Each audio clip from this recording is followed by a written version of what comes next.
Good afternoon. Welcome to the first of 64 games for the 2022 World Cup in Qatar. Um, Joined today by Luke. Afternoon, Luke. How are you? Not too bad, not too bad. Looking forward to Uh, this World Cup. well, I'm looking forward to this game anyway, just to get it going. The thing is, I mean, we've talked about the World Cup to death, about everything that's going on around it. There's plenty of dedicated podcasts that we've done in our list talking about the pros and many cons about this World Cup and how it was awarded. But look, we're down to 10 minutes to go before kickoff.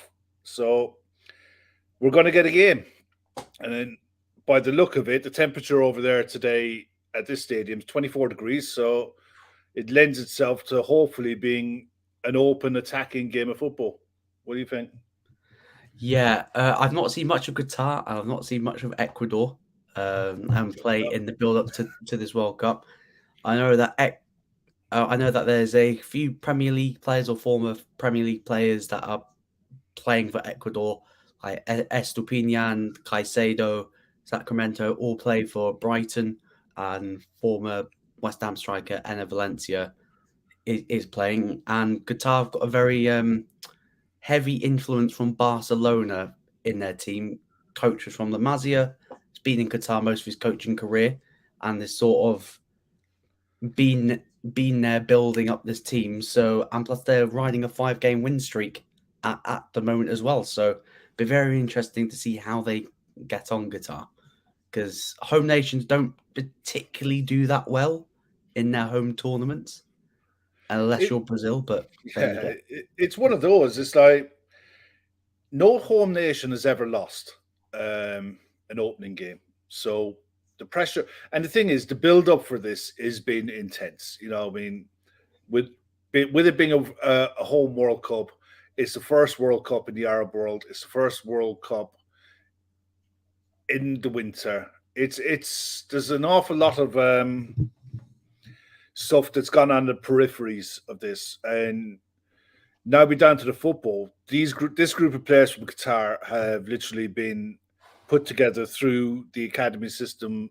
It's called the Aspire system, and it's a hell of a facility. It's state of the art, and it's everything that they've done has been for this moment.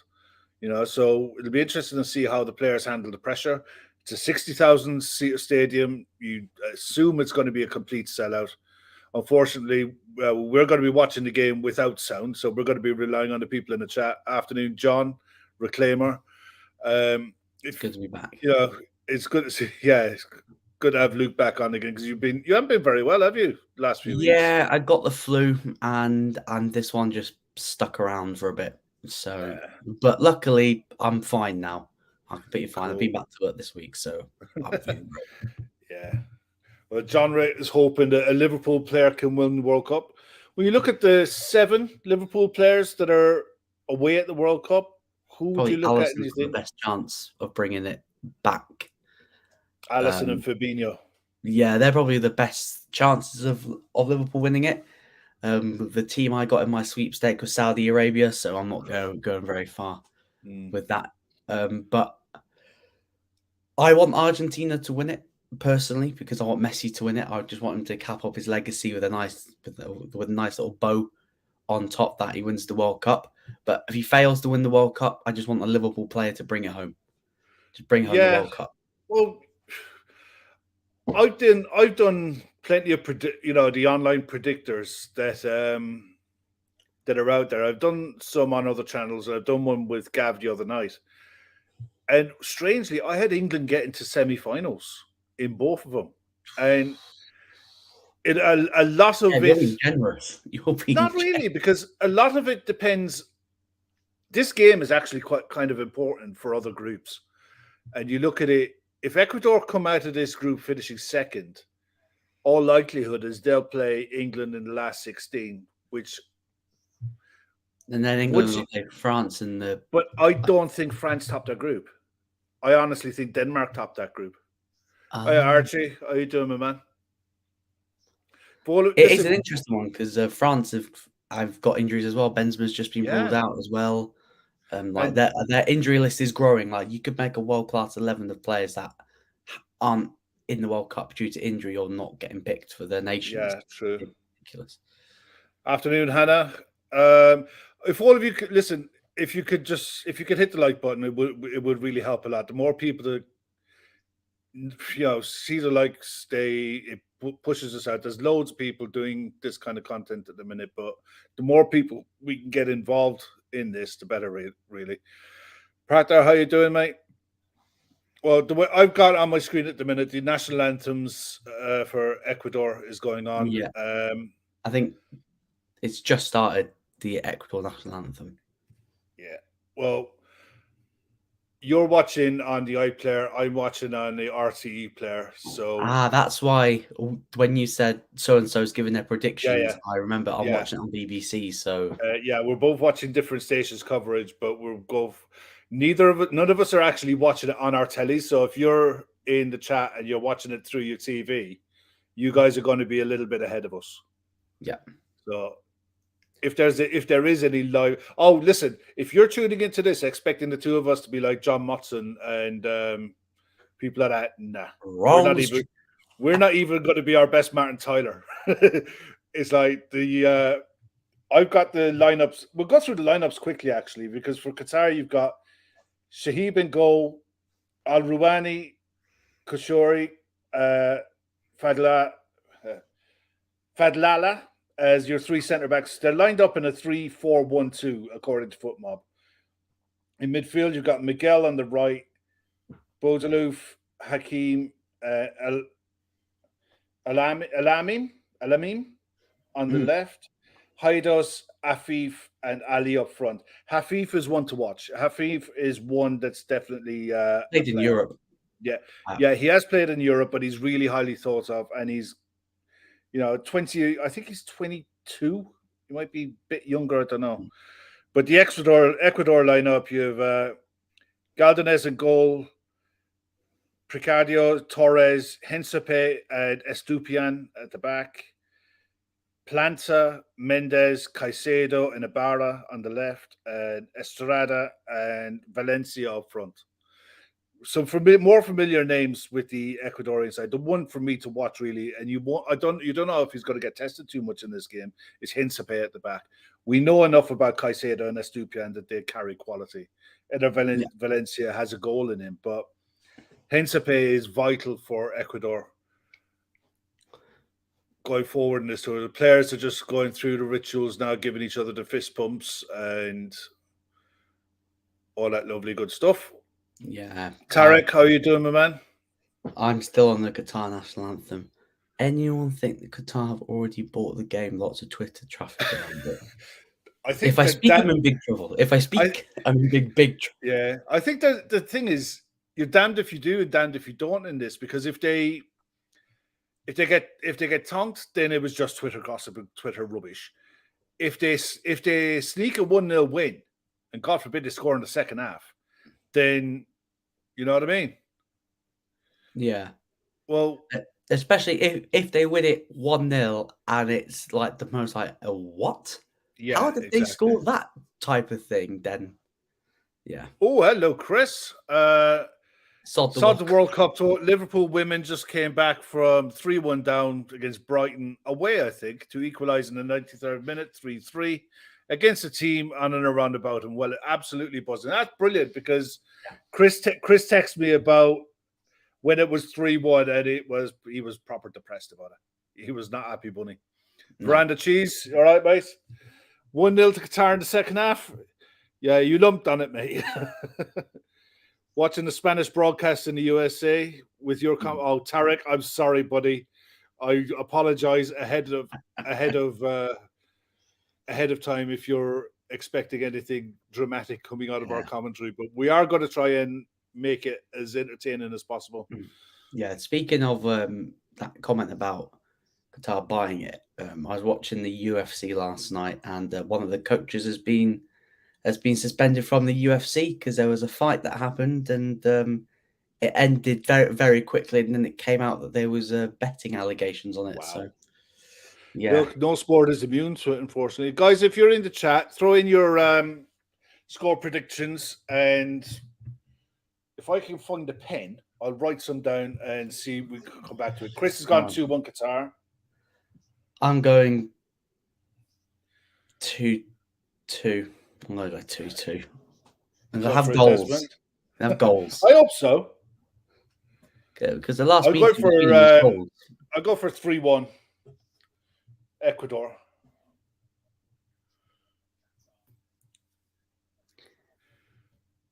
I'm trying to think. Is the stadium? Tarek has gone 5-0 Qatar. Is that stadium full? Oh yeah. Archie 3-2 Qatar. Emmett 3-1. Yeah, I'm a bit surprised that they've changed keeper and it's not Dominguez and go for Ecuador. It looks like let's have a look. Yeah, the Qataris are getting ready to kick off this World Cup. First game of 64. Don't worry, we ain't doing watch-alongs for these 64, I promise you. But what we are going to try, work for most of it. Yeah, we all work for a living, so we're going to try and do as many as 7 p.m. games as possible. So if we can get as many of you going, and we're off. Big long ball up for a direct straight long ball. Hinsipe with the header, Estupian with the clearance. Qatar really going for this early. Yeah, just have not kicked off yet.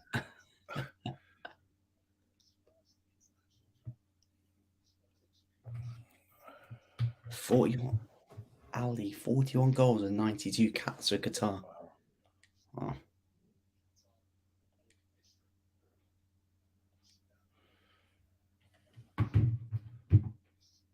Estupian, that's a little get to know you tackle at the it's just a welcome to the World Cup. Referee, I don't know who, I recognize him, but I think he's one of the more experienced ones in Europe. Yeah. I wouldn't really be saying. What minute are you on, Kev? I'm literally on 58 seconds at the minute. Yeah, 59, 1 minute. Right, I'm a minute. Just kick off. I don't have the facilities to pause, unfortunately. That's not the end of the world. But Qatar's dominating the ball early. Got the ball on the right. Safif. That's a hard tackle in by Caicedo. Lovely tackle. Come on, Caicedo. The tackles are flying in for both of them. Love it. Free kick to Ecuador. Number 2 for Qatar. And he went in nicely. Looks like the referee is going to let the game kind of go a bit. Yeah, it was just a bit of a coming together. Nothing. That's a meaty challenge, that. Yeah. It was a tackle in on Caicedo. It's, it was just a coming together. Gentle clash. Gentle clash. It was a free kick for Ecuador about halfway into the Qataris' half. Estupian standing over it. Wall's definitely not back.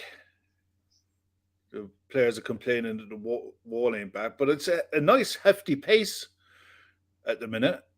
Yeah, I'm on 2 minutes 25. I'm on 1 minute 23. Right. Ball floated in. Keeper comes for it, and he's absolutely nowhere. He's flapping around like a good yoke. Bicycle kick, and it's a goal! Eder Valencia opens the scoring for Ecuador in the World Cup inside 3 minutes. Surprise, surprise. Am I surprised? Probably not. Oh, the keeper has had an absolute mare. He's had an absolute mare. The poor keeper. I can't wait to see it now because they're about to when it comes up, Eder Valencia, look, he's been around the block. He's been around Europe. It was a really tidy finish, but all stemmed from a pretty needless free kick. Lovely ball in from Estupian. Header won by Ecuador. Ball flapping around the box. Have you ever played for? And Kev? Eder Valencia just... Kev, I'm sorry, you were right. Eder Valencia did play for Everton on loan. He did play on Everton for loan? Okay, cool. Yeah, it was a lovely header, actually. It was a really nice goal. What is the keeper doing? Oh, lol. That is so right. No, all predictions from the start are locked in and are not available for change, Chris. Sorry, buddy. Afternoon, Megan. How are you? Hope you're doing well. Keeper, don't shout your defense for that. Nah, You mate. were nowhere. There is a VAR check going on. Why? I don't know why. I cannot for the life of me see how there can be a VAR check going on here. Possible offside? No, there was no way there was an offside unless they're checking for a handball or something. But this check has been going on for a long time. I'm just trying to. Well, the keeper can get a hand on it. Well, see, high foot. No, I wouldn't say it was a high foot because there was no one near it. Oh, VAR. He's given a foul. You're having a laugh, man. Where's the foul? Why is this? A foul? Oh my days! You can't be giving it for a foul on the keeper. You cannot be offside. What? Offside. Where? I need to see this. Okay, hang on. There's the ball. Keeper. That's.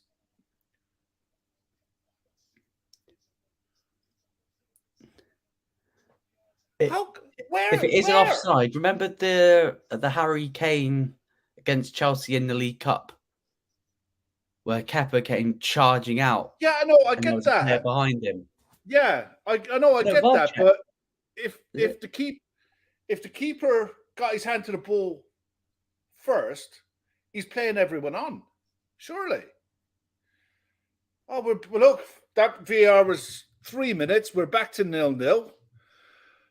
And we're off and going again. Ecuador keeping the ball around the back. How is that? I don't get it. And this is the downside.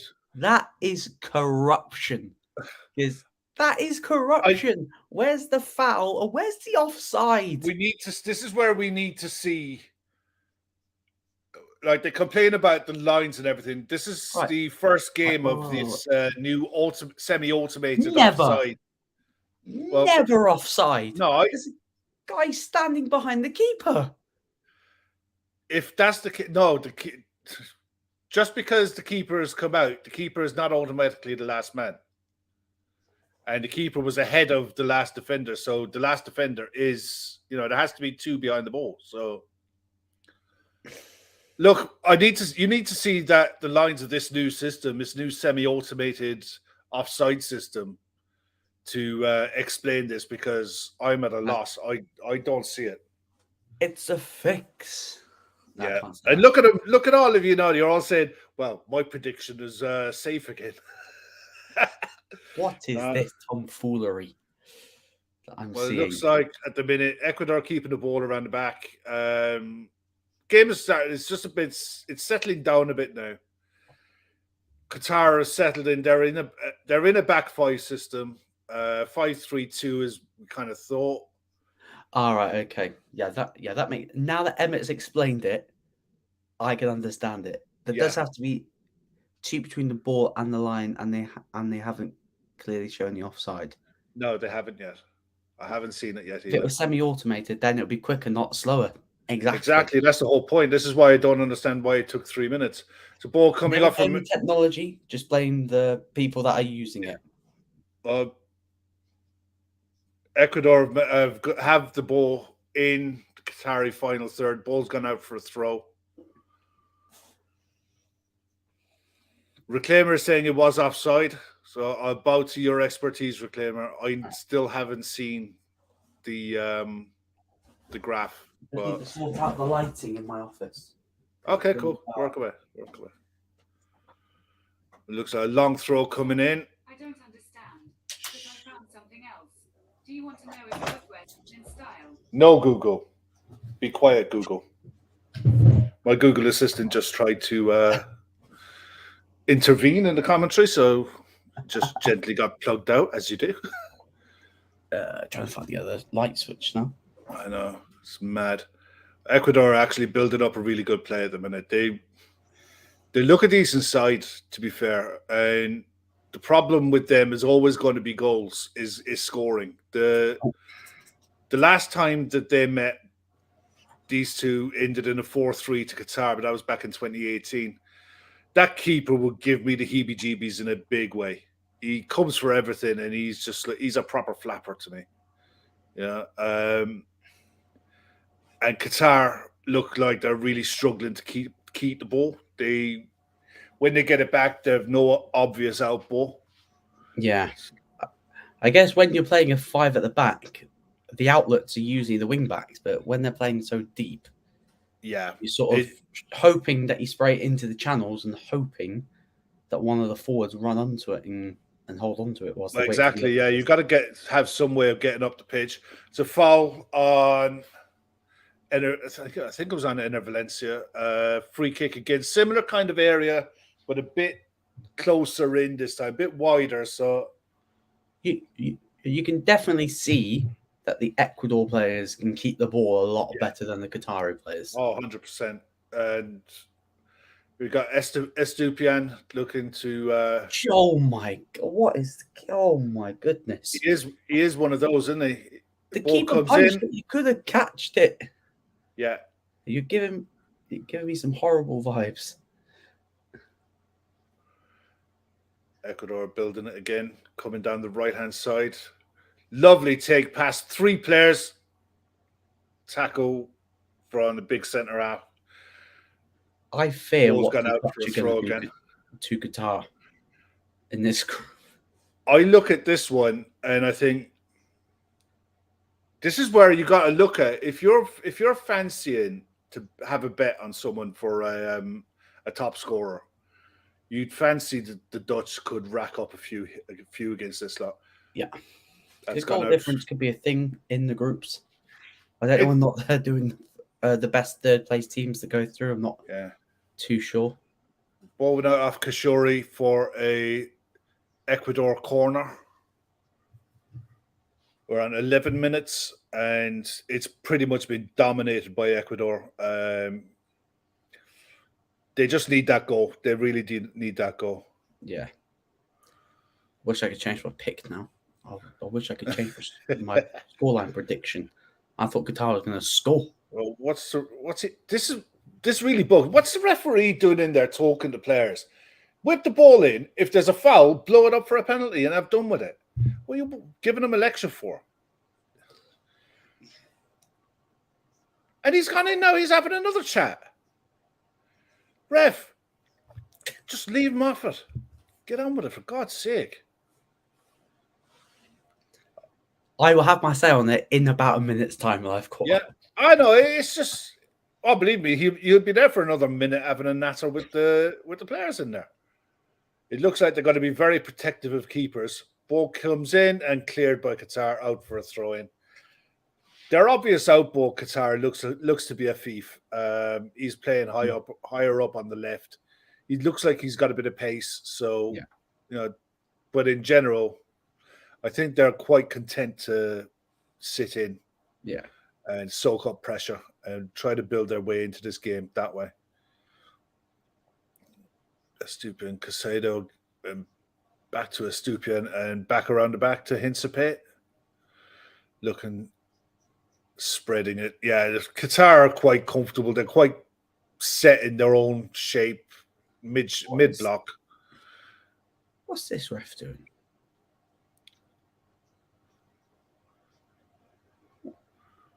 What's this ref doing? This is main character syndrome. But this is the offside. Let's have a look. His foot was offside when he played the ball from the original free kick. Or what?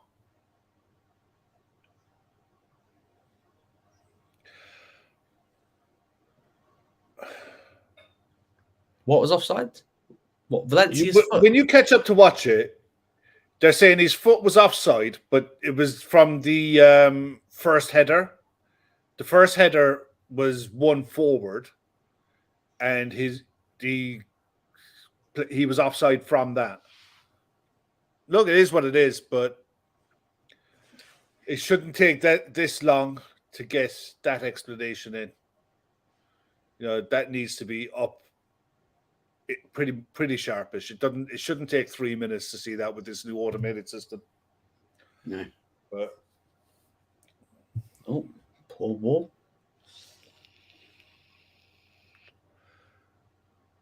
Right. Yeah, Reclaimer saying offside is offside if it's a yard or if it's look, I get what you're saying, and you're right, and I generally that's a lovely ball. Takes it around the keeper, has to be a penalty. And the penalty is given. Is this to Qatar or Ecuador? Yeah, Ecuador. Yellow card for the keeper. Shock. Player was going away from goal. I think it was Ibora coming in off the right, maybe? Or was it Valencia again? Yeah, it was Zener Valencia again. Goes to take it around the keeper. He was a good player at West Ham. He started off really, really well. Then I think he may have got injured and he went off to Everton on loan and absolutely stunk. Yeah, it's really poor from the keeper. He's in absolute panic mode now. Anytime they get anything at him. It was a stonewall of penalty. The only thing that saved him was probably the fact that Valencia was going away from goal. But ref's having another natter now as if he's taking the very first penalty of his footballing career. It's like, yes, you put the ball down on the spot. Lovely ball through. Let's see how. Oh my God.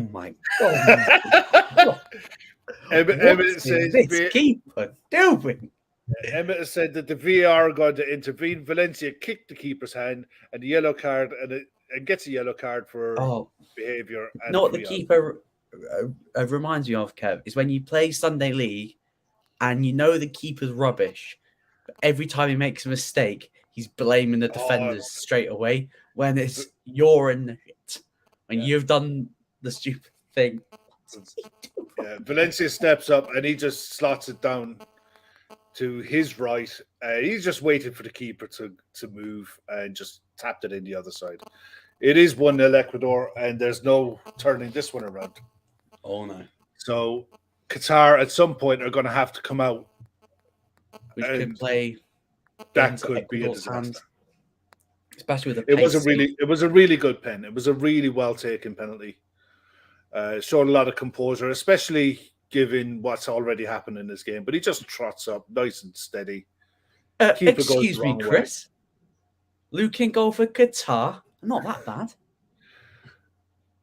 He just waited, watched the keeper all the way, never looked at the ball once. It was a really, really good pen. And that's Ecuador's first goal in a competitive game in quite a while. Going into this, Ecuador's last 5 games, they had 3 0-0s against Saudi Arabia, Japan, and Iraq, a 1-0 win over Cape Verde, and a 0-0 against Mexico. Apparently, Valencia was booked for scoring. What? Nothing surprises me in this game. What the? Why? Because they're praying up to. They get booked for that. That is mental. Qatar on the attack, and he's asking for a corner. No, he ain't getting a corner for that. If anything, it looked offside. Yeah, Al-Shabaab is booked the Qatari keeper, and I wouldn't bet against him having. He's getting sent off. I'm calling it now. Qatari keeper's getting sent off. He looks like he could have a right mare here. See, this is the other side of what could happen in this tournament if the hosts really do flop, you know? Yeah. You're on live TV, don't swear. Oh. We're on live YouTube with an age barrier. We're good. Afternoon, Bear. Welcome to the channel, mate. If everyone please hit the like button, really appreciate it. It really helps us out a lot. Who's the worst keeper you've seen at a World Cup? Oh, there's been a few. I think he might be taking the biscuit at this rate, you know. You go back, if you watch the old FIFA videos, there was I think it was a keeper for Zaire in the 74 World Cup that was I think if Chris or Emmett is in the chat, they could look up the goal scorers in that group. But he was horrendous. He was absolutely horrendous. But there's been a fair few, you know what I mean? But I'll be honest, as you look post probably 1990, football really has changed massively. 1990 World Cup changed everything with leagues that. Hang on, Ecuador again. Estupiñán across! And they've given a foul. Probably for Qatar. On against the keeper. And to be honest, it looks like a really nasty coming together, to be honest. All right. He's Estupiñán looks offside in the build-up. Ball comes across. He gets right to the byline. Ball comes in. Striker goes for the header. And to be honest, he's in the air, goes for the header, clashes with the keeper. That is not a foul on the keeper. No way under the sun is that a foul on the keeper. It's a coming together, a football incident. It's not a foul, but it is what it is. But the keeper definitely got absolutely poleaxed. Because the Qatar keeper might be the worst keeper I've seen. He doesn't look confident. No. At all. The defense must be absolutely scared that they can't make a mistake. Yeah, let's have a look at that. I've just seen that now. Yeah, he's in the air. I mean, he's got to go for the ball. What's he supposed to do? Ecuador turned the ball over there in the box again. Qatar clean it up and looking to play it long out from the back, looking for a FIFA up front, and Ecuador just dominating everything that comes in the air now. They're looking right up for this. You know, they really are. We're 20 minutes in, 1-0, and I think Ecuador look like they really fancy this now. I'm just trying to think. I can see why the ref's given that as a foul. The injury, I can understand, the potential injury to a keeper, but I can understand that as being a foul. Refs playing advantage here and stopped it for a free kick for Ecuador. Another foul by Hilmaz, I think, on Enner Valencia. Just clipped him with the studs on his. Yeah, that seems harsh as well for a yellow card. He's booked Almoz Ali has been booked. It's one of those, where the foot is up. Not every time the foot is up is a foul for me. It was a genuine effort to play the ball. But in today's game, you're getting fouls for that.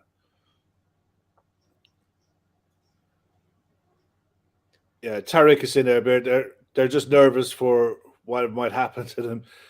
They make Qatar and the country look bad after the game. No, I don't think it's that. I'd like to think it's not. Ball whipped across into the far post, headed back into the box, and cleared up again by Qatar. They're looking for this out ball. There's just no one there. There's no organization at all. And then Caicedo's just mopping up everything in midfield. He is. And playing it forward. So on Caicedo watch, there's not really much to report on him because you'd be expecting him to dominate the midfield against Qatar. But it'd be interesting to see how he gets on against Senegal and against the Dutch.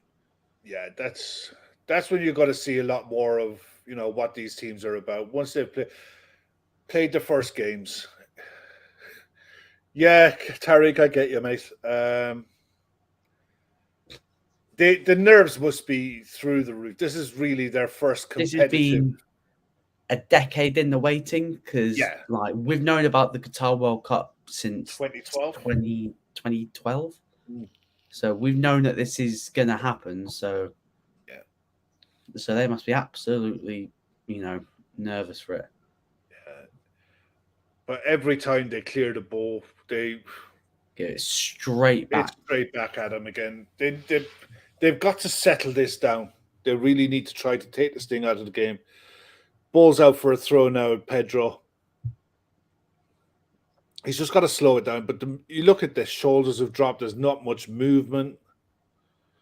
And Ecuador got the ball back, but deemed a foul by the ref. So free kick for Qatar inside their own half. It's their chance to get the ball long and see what they can do from here. They're building it up from the back. It's typical of the coach, Spanish coach. Oh, that's horrendous. They tried to bring the ball out from the back, a la Joel Matip, channeling his inner Joel Matip. But unlike the great Joel, he doesn't sidestep the oncoming midfielder. And he's very lucky. About Joel Matip, Kev? What's that? Because obviously he retired from Cameroon a long duty, time ago, and he asked to go back for the World Cup, and Samuel Eto'o was like, nope. I mean, the thing is, he wouldn't have been available now anyway because of his injury. So because his injury, yeah. Samuel Eto'o, what a character, because he's predicted an African side winning the World Cup, which, sorry to break it to you, Samuel Eto'o, I don't think any of the African teams are going to do that well this tournament. I think the one who could would be Ghana. Ghana, yeah. For me, because they've got lots of Premier League talent. Salisu, they've got the Ayew brothers. Thomas Partey. Thomas Partey. They've also brought in Tariq Lamptey and Inaki Williams, so they'll be very good. I think Bear is saying Senegal. I think Senegal without Sadio Mane, that Mane there is huge. It's a real problem on Sarr, and that was the former Bristol City striker Jeju to really to do well. Yeah, and he's literally your Olivier Giroud type, lump it up to him. And Bali and Edouard Mendy aren't exactly what you'd say are in sparkling form. Fairness, if you're looking at this Qatari side, or sorry, not Qatar, but if you're looking at this Ecuadorian side, the way they're playing the game, the way they're attacking the game, that could be a really tasty game against Senegal. It really could. Yeah. Qatar slowly trying, getting into it a bit more. They're trying to be more direct. Ball going in now into the Ecuador centre backs, and they're just mopping it up again. They're getting players around the box, playing quick passing around to get out again. Back to Estupiñán, looking for an out ball, and the out ball goes long. And it is tending to be a bit of an end-to-end now. Quality in the last 5 minutes has dropped. Yeah. I think Ghana tried to get a couple more Premier League players. They tried to get Hudson-Odoi and Eddie Nketiah to switch over. I wouldn't have blamed them if they did. I'm surprised Nketiah didn't switch. Calvin, I didn't know that Chris Hughton in the Ghana coaching is in the Ghana coaching setup. I didn't know that.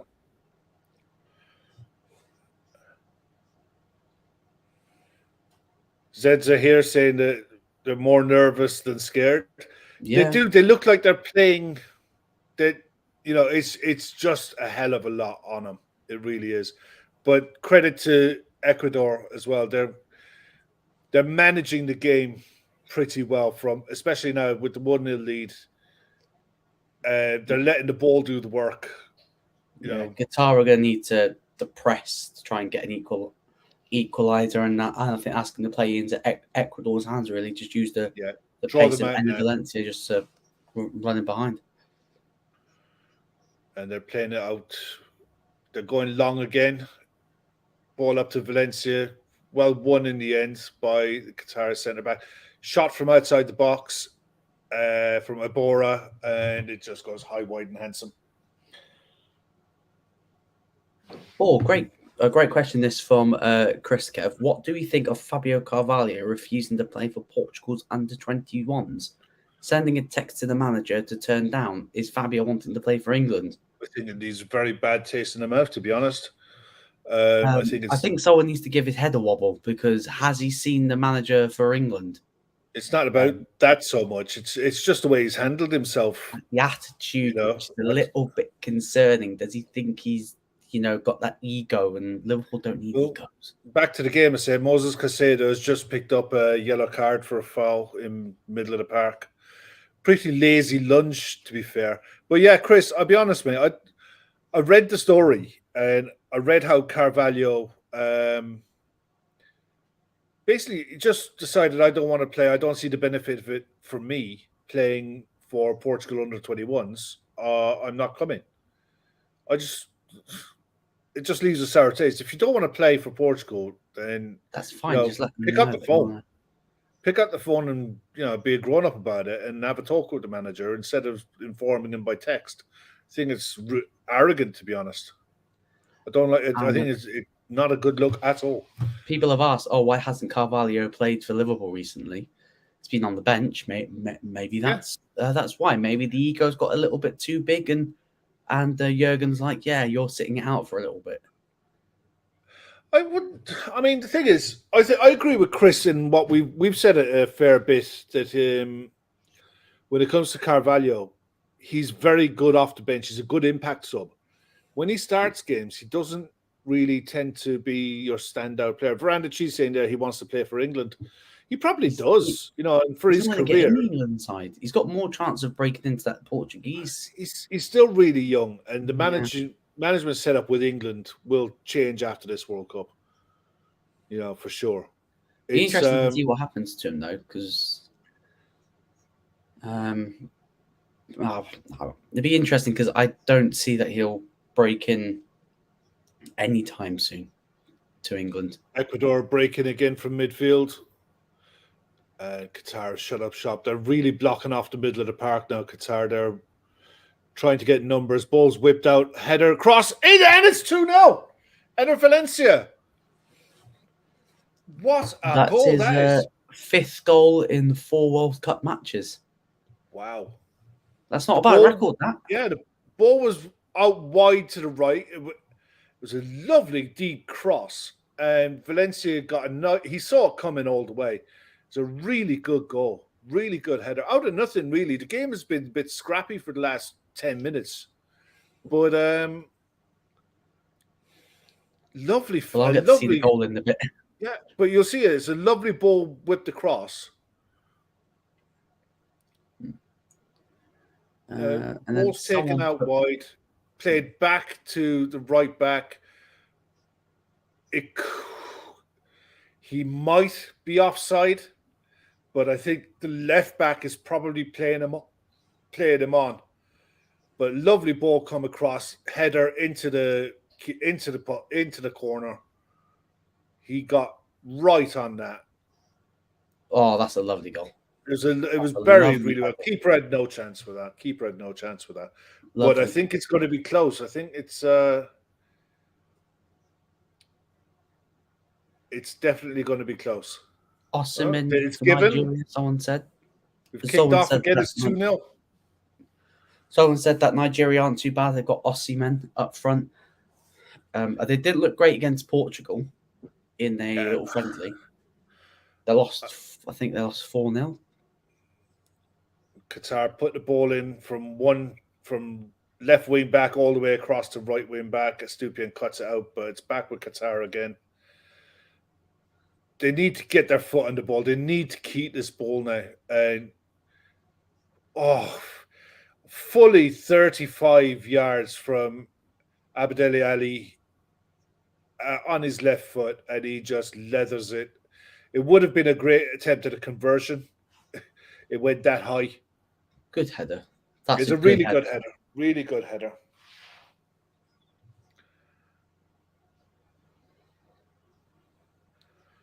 Yeah, I've seen nothing special of Caicedo. Liverpool tracking him apparently.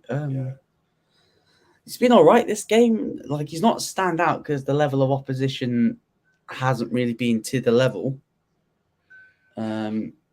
But I would expect him to impose himself in this game if he's a player that's got a £50 million price tag on his head. But I don't think he's that type of player, is he? He's more like you're sitting in this setup anyway. He's just sitting centre mid. It's a clash between Pedro and Estrada. It's just a coming together, but he's not a big. I wouldn't say he's a massive ball progressor. He's not someone that's going to drive you off the off the pitch. It reminds me an awful lot of a Kante type player, a destroyer in the middle of the park. Yeah, I think he suits. I know obviously there's a little bit of an issue between Brighton and Chelsea, but Chelsea needs him probably more than we need him. Oh no, we need him more, trust me. Because I think if we're going to evolve into that playing two holding centre mids, you need that one who can destroy, as well as the ball playing. Free kick again for Ecuador. Just swing it into the keeper. That should be the tactic. We just swing it in. Qatar have broken out the play. They're switching the ball from right to left. Afif trying to get onto it, but it's cleaned up well by the Ecuadorians. Back to the keeper. Keeper takes it one touch and launches it up to the halfway line. And it's back under the Ecuadorians' control again. And another ball played long.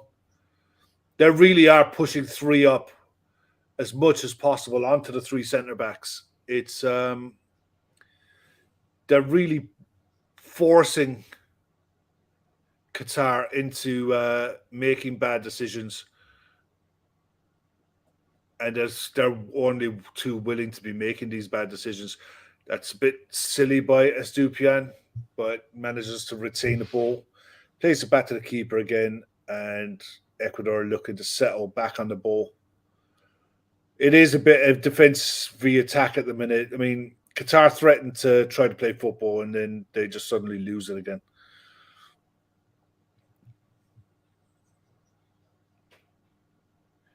Bear is saying Qatari defense, aka Maguire style defending.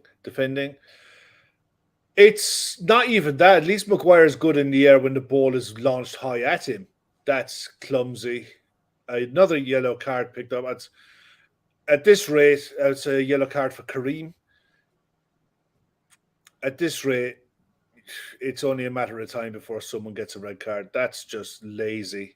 Straight in on Enner Valencia on his standing leg, takes him straight. That's a nasty one. That is a really nasty one. When you catch up with this, you'll see it. It was straight in down the back of his knee. Horrible looking tackle that on his standing foot. Normally, a player, when they get tackled like that, the leg is in the air. You see it coming, you can ride it a bit. But Enner Valencia's leg was definitely planted, and he just absolutely went through him for a shortcut. But it just looks like they're scanning around the crowd at the minute, and the Qataris in the crowd have just had a dose of reality handed to them in the first 36 minutes of this game. You know, in fairness, in truth, it could be 3-0. You know, if it wasn't for the disallowed offside goal. Oh, that was a bad tackle, wasn't it? It was. He left that on him. He's lucky. He's not. Oh my days! He definitely left that on him, didn't he? Just a bit. Yeah. Well, I'm on 37 minutes at the minute, and the game hasn't restarted yet. Valencia's back on his feet, which is good. Looks like the players are trying to take on as much fluid as possible. But yeah, Tariq, I agree. You see that on a player's standing planted leg, and that that can be a potential leg breaker. That's a bad one. Pratt saying a lot of these are a nervous wreck, look desperate. They do. They look an absolute nervous wreck. You know, you can tell that for many of them. Yeah, they've played in the Asian Cup and they've played at under 23 tournaments and stuff, but this is the World Cup now. Ball's played into the keeper. The keeper manages to take it in his hands. Doesn't try to fist it. Doesn't try to come for it. Just bad free kick, to be fair. Yeah, it is a horrible, horrible tackle there. Yeah. And that leg was fully planted. That leg is broken. He managed to go with the force of it. You know, it was, but he was lucky. Qatar building the play up. in through the middle and looking to try and go as wide as possible out onto the right with Pedro to take on Estupia, and he gets nowhere. Estupia recovers the ball to Ibora. Quick trick back into Caicedo. The runner's going from midfield, doesn't see him. And the ball's played back out onto the left. Good tackle sliding in from the Qatari centre back on Ener Valencia and draws the foul. Oh, sorry, I just had to laugh then because I'm a little bit behind. Yeah. I'm just the Qatar coach is like this, and then he says something, and then his face just goes. Yeah, Tarek. The thing is, VAR will only intervene if it's a clear and obvious error. Well, the ref handled it on the pitch, and if he deems it as warranting a yellow card, they're not going to tell him to go and take a look at it again. No.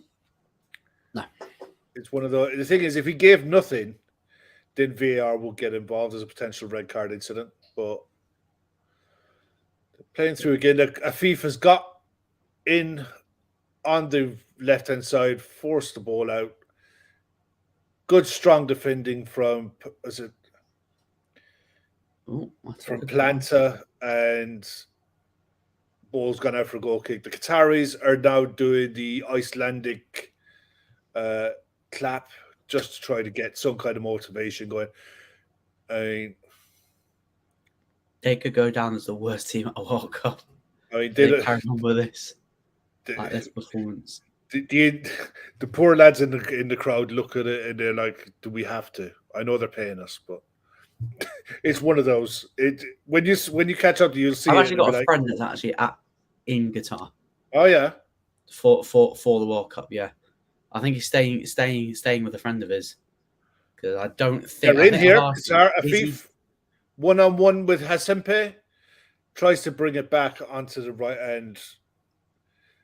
Recovered. The Ecuadorians recovered, but Qatar still in final third. Heavy touch, heavy ball played out for a goal kick. But that was the first time that Afif looked like he was threatening to get in. Yeah, Archie, I agree. I could count on one hand the amount of women that I've seen in the crowd as they've scanned so far. There is a few. There is a few. I'm not saying there isn't. Hey, Kev, I'm wondering if you've seen Jamie Carragher's tweet saying, "Say hello to my big mate." And did you see what? So someone else put, not only that he's in Qatar, but he's doing it at Keys and Grey. It doesn't get it. And the thing is, he's done previous work at World Cups going back over the years, but mainly with ITV. So, and I don't know the story of what's going on in England. Oh, Gary Neville's doing his old little rant. Is ITV and BBC sharing the coverage over there? I don't know, but I've just seen this on Twitter. Gary Neville, I'm sick of these leaders, and then he names, Johnson, Trump, Infantino, Blatter. He said FIFA is a poor representation of what football is, a beautiful game. I think FIFA needs to clean up its act. Yeah, well, Ener Valencia's gone down again. Ener Valencia is down holding his knee. Oh dear, that might be I think it's just another clash on the same leg. It was just a knee to knee contact, but we've seen before with players how that can be painful. Yeah. Yeah, it's not quite 80s level football, but it's the Ecuadorians who are in the crowd are absolutely loving life at the minute. Hey, I watched a little bit of the Chelsea-Tottenham women's game. Better quality of football from them than from Qatar. That's all I've got. Yeah, it's poor, isn't it? It does look a nasty one, to be honest, Emmett, doesn't it? A hyperextension of his knee. They're bringing on a stretcher at the minute, so we'll see now. That doesn't look great. Yeah, the physios are with him at the minute. Try to get him up on his feet. It's a few minutes to half time. Probably his last World Cup for Ecuador. Oh yeah, I'd imagine so. Because I think he's 33, so unless he gets to America in 2026, which I am I'm hoping to go to the World Cup in America in 4 years. That's the aim. Yeah, he's limping off slowly. I think they could probably do with protecting him here a bit. I mean, this game, I can't see. Done. I can't see Qatar even launching a dedicated attack at them in it. You know, it's you've got two really important. I mean, it's important for Ecuador to get off to a start and get off to a win. You know, that's more important than anything. But there's two bigger games to come in this. We'll see if he gets back on now. He's on the sideline still at the minute. He hasn't come back on. But Ecuador at the minute down to 10 men. Qatar trying to work something through the middle of the park, bringing the ball. But the movement up front really is non-existent. Ecuador are in a really nice shape, and they're just managing this out now, trying to get to halftime. Pedro on the ball, Estupiñán just comes in and nicks it and play it out through Caicedo up to Iborra and win a throw. And Ener Valencia's back on, but he's walking a bit gingerly. Yeah. I've just seen another quote. Well, not another quote. Apparently, Gary Neville defended the decision to host the World Cup in Qatar. So that's his lack of credibility down the drain. I don't. I mean, the thing is, I'd have no problem with a World Cup being held in an Arab nation, even in the Middle East. Countries like Morocco and Algeria have held African nations tournaments in the past, and they have a football heritage. So you wouldn't have been against that in the slightest. No. But ball's taken as a foul on a Qatari left wing back. They've taken the free kick quickly. We're playing injury time at the end of the first half, which I think they're probably maybe 3 minutes. There's nothing up on our screen at the minute, but they've got to try and get something. I don't think they've even worked the Ecuadorian keeper in any meaningful way. He could have got the deck chair out and just had a nice little quiet nap. Yeah, he's had as comfortable a game as he would have dreamed of having last night.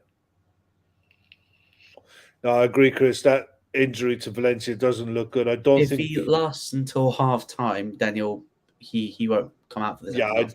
Yeah, I agree. I don't think he comes out in the second half. But this looks like a game of like year 7s versus year 11s. Well, playing football. You know, do you know what this reminds me of? Watching Qatar, it reminds me of watching academy football. I call it football by numbers. John's Trophy, where the Premier League sides just send out the kids, and they're basically playing League 1 and League 2 sides, and then you just see the academy sides get absolutely battered. Yeah, it's more a case of like it's football. It's join the dots football. It's very much along those lines. Will Holden there said many times that Egypt would be a great place to host the World Cup. Agreed. There are countries in the Arab world with a football pedigree that have hosted tournaments in the past. It's not a case that football, for me anyway, that football shouldn't be hosted in the Arab world. It absolutely should, but to host it in the middle of a domestic season when there's absolutely no need is ridiculous. But Ecuador managing this out now. Someone was saying there in the chat a few minutes ago, I can't remember who it was, about Ener Valencia. I think the reason Valencia is on is literally just a case, get it through the half time, they'll reassess it then. Yeah, they're really, really ill-disciplined. And they're not giving themselves a chance. I mean, they're pressing the ball here, but it's like watching sides when they start to learn. You see some sides when they're learning how to press. Yeah, and they're going in ones, and they're going in ones and twos, and they're just getting picked off. Yeah, he was Hansen. He was on loan at Everton. 16-17 season. Yeah, he didn't play much. I think he suffered an injury, then went back to West Ham, like fairly quickly. Yeah, Could be mistaken, but I know he's at. But you're right. He did have a really good start to his career at West Him Ham. and Diafra Sakho at West Ham came to West Ham and just hit the ground running. Yeah. And then they just fallen off. Yeah. Well, the Ecuador are literally just playing this now for halftime. They're really comfortable in this. Foul there on the Qatari left wing back, done as Homani. Yeah, Homani by Parasido. At least you know their names. I'm reading it off the back of their shirts, but dude, and the pronunciation is atrocious. Well, we do our best. We're doing our best. That's all we can do, man. Bonkers offside, mate. And it was actually offside. It was offside. Like, it was legit offside. Like, oh my god! Already, there's already been controversy. You needed to see it. I needed to see it 3 or 4 times before I actually saw it. It was just one of those that it was an innocuous decision at the time because I couldn't see where it was. But Qatar have the ball on the right with lovely cross into them. That was a chance. Cross came in from the right, and he just mistimed his header, and he almost got ahead of the ball, Ali. They worked it well into the channel. Ball went out into the right. It was lazy defending, and Ali just couldn't get. Yeah, the ball almost bounced off his face. Then he couldn't get a header on it. That was a real chance. Had to bury that. And that's as it is now. Half time. Yeah, I just got to mute my mic. I'm just going to see that chance. I just got to mute a second.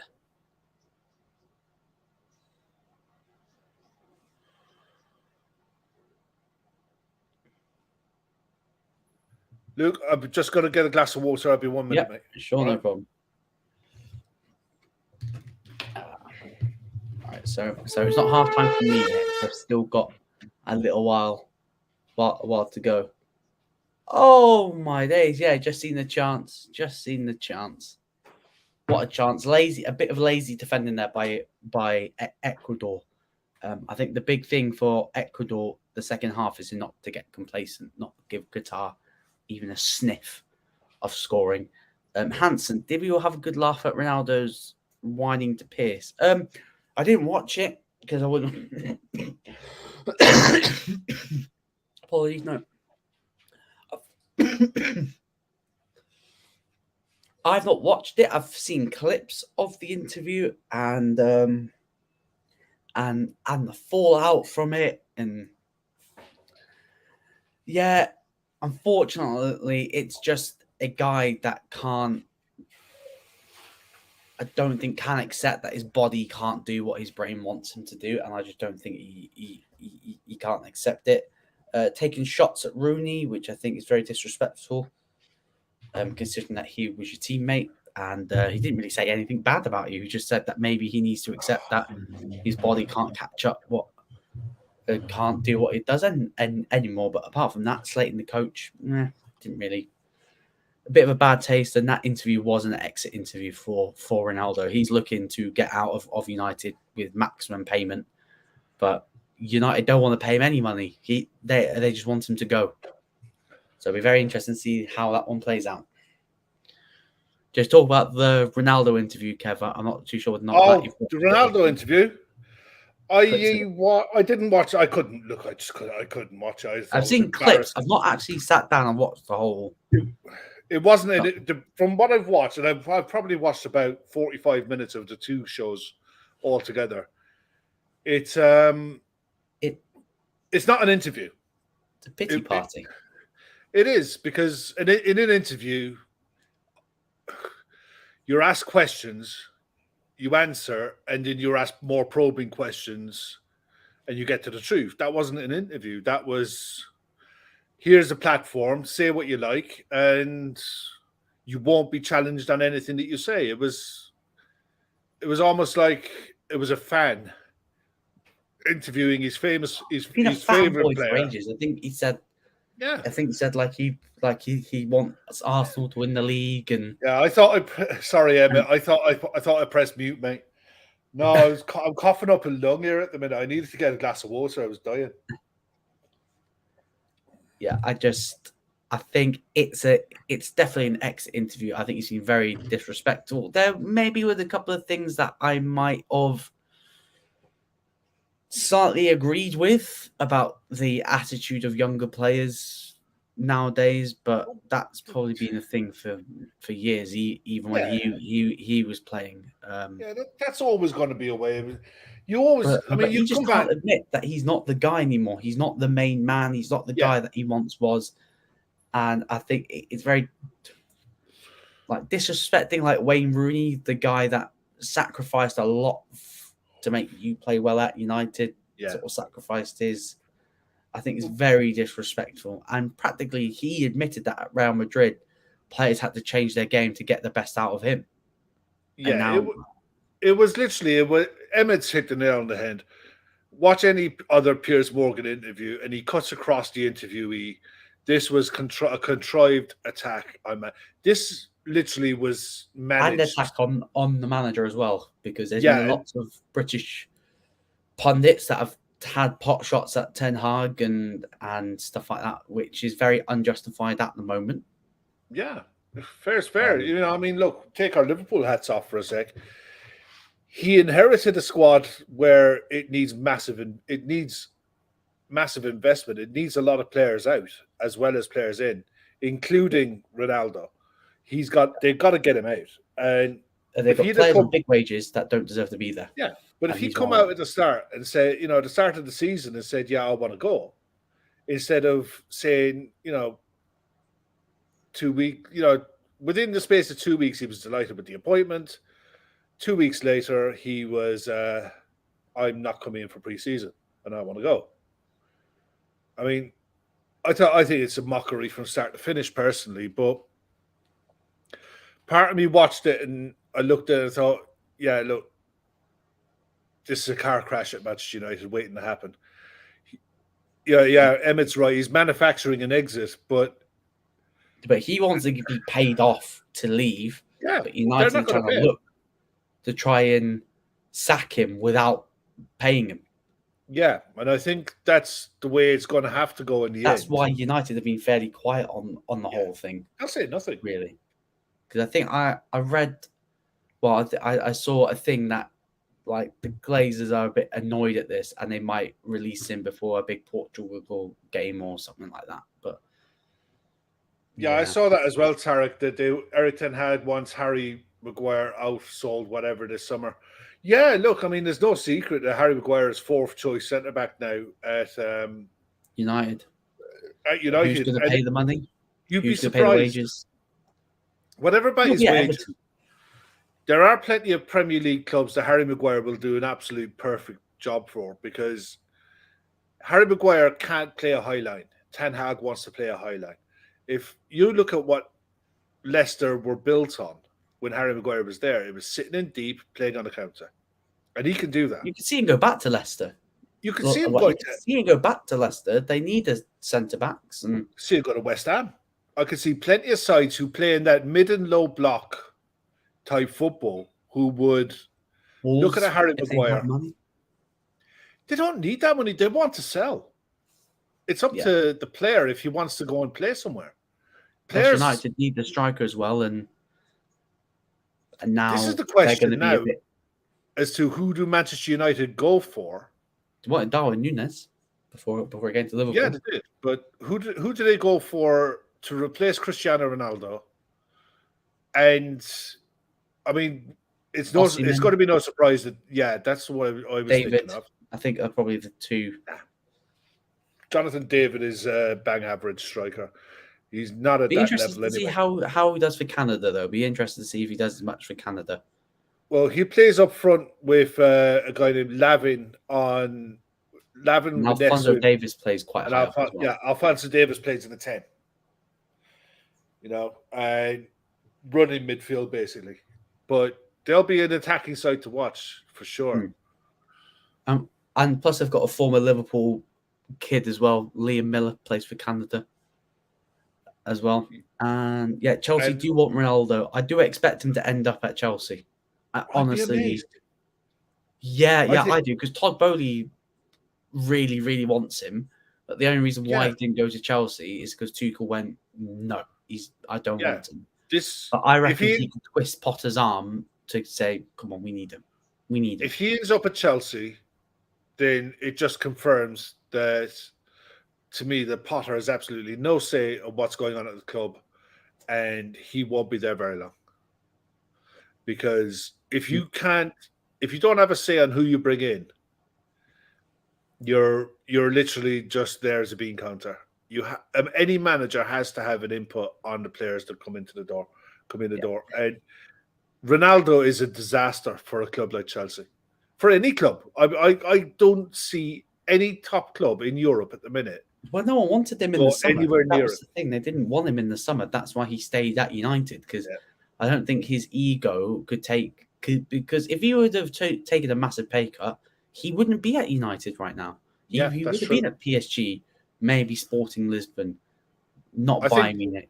But this idea that the players have the power to take whatever wages they want. The idea that they have to be on the same wages as what they're on at Manchester United is a joke. It's not true. If the player wants to make the move happen, the player can take whatever the going rate is for a player at that club and make the deal happen. That's up to him. Bonker saying United want João Felix. Yeah, João Felix wants to leave Atletico Madrid. Yeah, I think Atletico Madrid do need to move two or three players on. That is a possibility. The only thing is you got to look at, does João Felix suit the Premier League? And I don't think I got a feeling he'll be like another Kai Havertz. Technically very gifted, just doesn't suit he's a bit lightweight. Yeah, I just think he's a bit lightweight for the league. He's a very good player. Hansen, Felix, very decent cat food. Well, Luke, you are the expert. Don't use Felix for the cat. Well, for the kitten, use Whiskers. Oh, that's almost like the Pepsi and Coke. Yeah, it is the Pepsi and Coke of cat food, isn't it? It's a fussy cat as well. Fair so. Well, 2-0 at half time. Do you expect to see changes in the? Because I've written down the two lineups here. I have no clue. I have no clue whatsoever of how this is going to play out in the second half. Not a notion.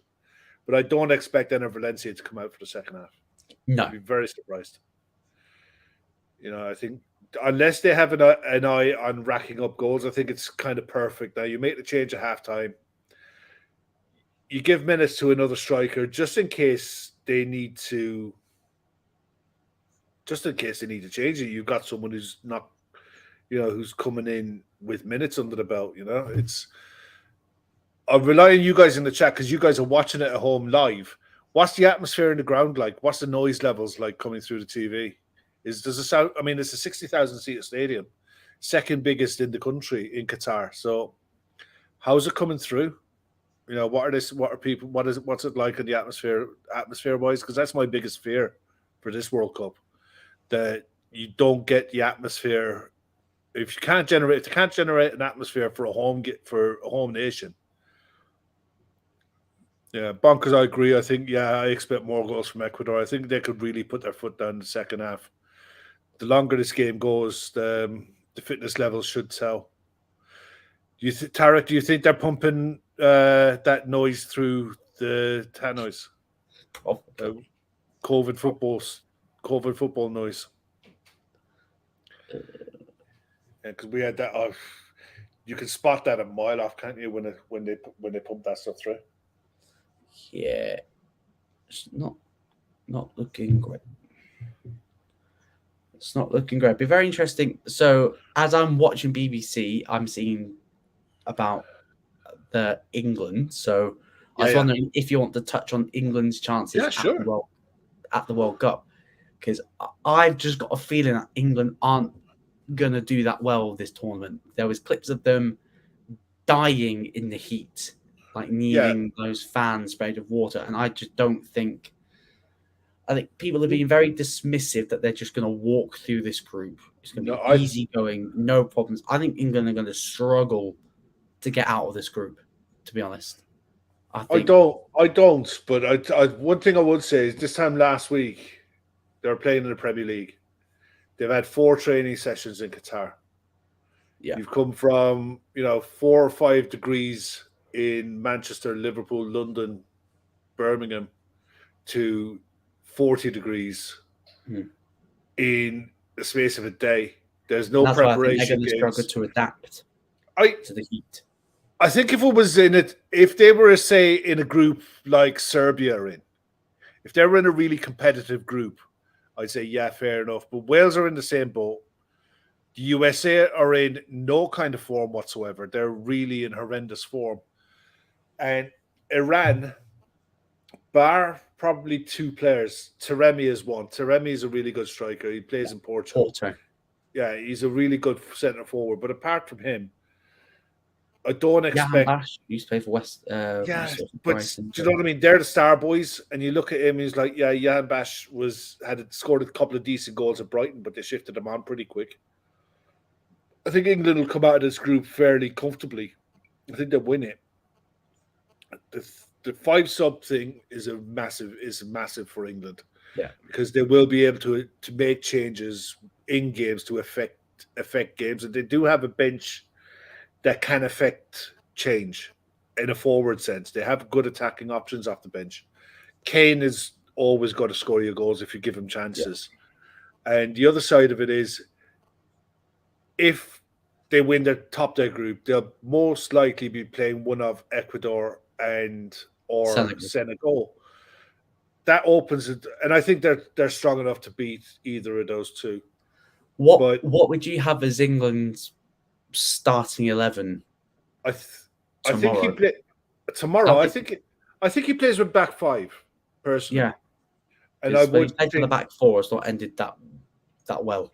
Yeah, the thing is, I think he should be playing with Ben White, John Stones, and another. It'll probably be Maguire as your back 3. Shaw on one side, Trippier on the other side. Middle of the park, Rice and Bellingham. Yeah. Up front, Foden, Saka if he's fit, and Kane.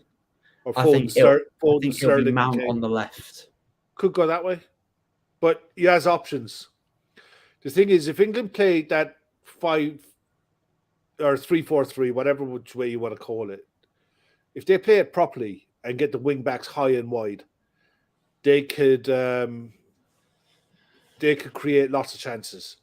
The biggest fear for England has to be the fact that every side in this tournament, bar none, has a weakness. England's weakness is a centre back. Yes, they're strong. They're strong in the middle of the park. If you've got Bellingham, Rice, Calvin Phillips as tournament experience. You've got Jordan Henderson as well. Grealish, Mount. They've got experience and they've got quality. They're weak at the back. They're weak at centre back. Well, I've just kicked off here now. I'm still waiting, but looks of it. Ener Valencia is back out for the second half, which I think is crazy. Well, it might just be a case he's running off. He's moving pretty freely. So, Archie, it was Michael Sheen that did that speech about the Welsh. Michael Sheen, the guy who played Klopp in the that film. Was it the Dirty Leeds or something about when Klopp took over at Leeds? Yeah, brilliant actor, brilliant actor. You nearly want him in your dressing room at halftime to make that speech, wouldn't you? Because that was as rousing as you could get. Qatar have come out a bit more attacking, and they've won the ball back high up the pitch. They look like they've come out with a bit of a better attitude in this half. As Ecuador would need to make sure that an early goal here, the standard slip. They don't get too complacent. Probably get another goal, kill the game off as a contest. Yeah. Whilst it's still 2-0, he's still giving an opportunity for Qatar moving the ball pretty well through the middle of the park. They've just lost. They've turned it over there now, but Ecuador are struggling to get the ball out. they've managed to get it out now to Ibora on the left-hand side, who's running. He's waiting for Estupiñán to come up on the left. Balls back into Ener Valencia, but scramble in the box and the ball safely back to the Qatari keeper. An early goal in this second half changes things, you know? Yeah, know. especially for Qatar. If they can nick a goal, then it will make a proper contest of it. But if Ecuador get the third, that will sort of end the game as a contest. Yeah. But Ener Valencia got 5 World Cup goals. He's on the same as Messi, so Jeff Hurst, Zinedine Zidane, and Romario. Wow, Statman Luke on the ball. I like that. That is a proper stat as well, isn't it? To be fair. So he's joined a list of legends. Who have you got to win the World Cup, Kev? Argentina. Yeah, same here. And your dark horses for the World Cup? I've got a few. I think this World Cup is wide open, right? Yeah. I think the Netherlands will do well. Serbia could do. I hope so, because Virgil van Dijk's taken half the season off, so I'm expecting him to play really, really well. Mods assemble. If there's a mod in the chat, can you guys sort that out, please? Yeah. It's one of those. I think if Serbia can come out of that group, you've got the likes of Mitrovic, Vlahovic, Kostic's been playing well. Kostic and Tadic on either wing, you know, Milinkovic, and they will Savic play in two midfield. up top. Yeah, I think they could go deep in this tournament. Ball up from the back from Qatar, but it's just gone out. You just couldn't. Poor control. Nice idea, good idea. Try to turn Ecuador around, but yeah, I think Serbia, if they come out of their group, could be a very difficult side. Denmark could be a very good side as well. Denmark looked like a side who are going to be very hard to beat. Strong at the back, very strong in midfield. The likes of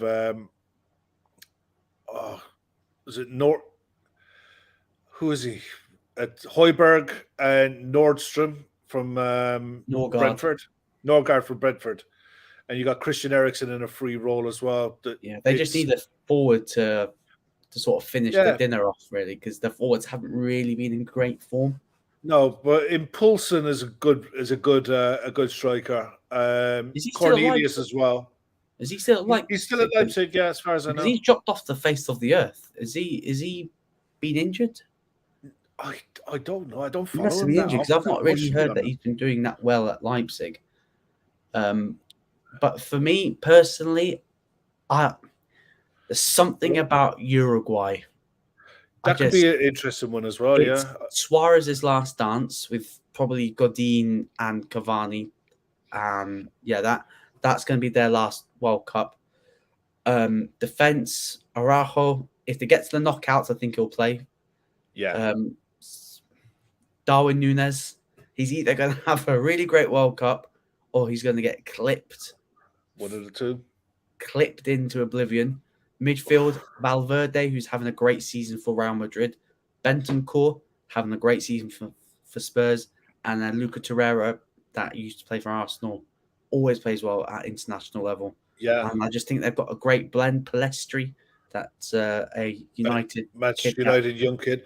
That's not made his debut. Ecuadorian again here. Bora tries to pull it back. Qatar come away with it. I don't think Palestri will ever play for United, but if he has a great World Cup, he could get a good move out of it. Some of the chat say Tarek is pulling for Holland, Uruguay, Holland, and Ghana for bonkers. I really want I want Messi to win it because of his legacy, but if Holland can get over the hump of being the bridesmaid, that would just put an icing on the cake for Virgil van Dijk. Really. Veranda Cheese going for Argentina Senegal finals. Bit optimistic for me, I think. Will is putting a couple of quid on Uruguay. The interesting shout. Chris is going for Brazil, England, Belgium. Belgium. No, Chris. Belgium. For me, they're gonna flop this tournament. Yeah, I think they've ran their race, to be honest.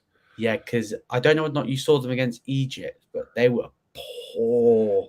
against Egypt. Mo Salah running the show for Egypt. Emma's got a cheeky fiver on Darwin Núñez at 80-1 to be the That's top not bad. scorer. That I'm not a betting man personally, but if he plays, if he I starts, think he will play. I think he'll play off the left. Suarez down the middle. I think I'll be honest. This is why I look at England. And I look at Harry Kane as a top scorer because I think he's going to be the one who takes all the set pieces. He's always going to get a goal in any tournament. And that's a really good group for England. Kane's not taking set pieces. He'll take penalties. He'll take penalties. Oh, yeah. And as we've seen in this so far, like today, referees, they will give them. And with VAR as well, you will get it. But it's sort of... This game now, I'm on 52 minutes. Not an awful lot's going on. Qatar are getting more of the ball, but it's kind of like nothing possession. Kev, who's going to be the player of the tournament?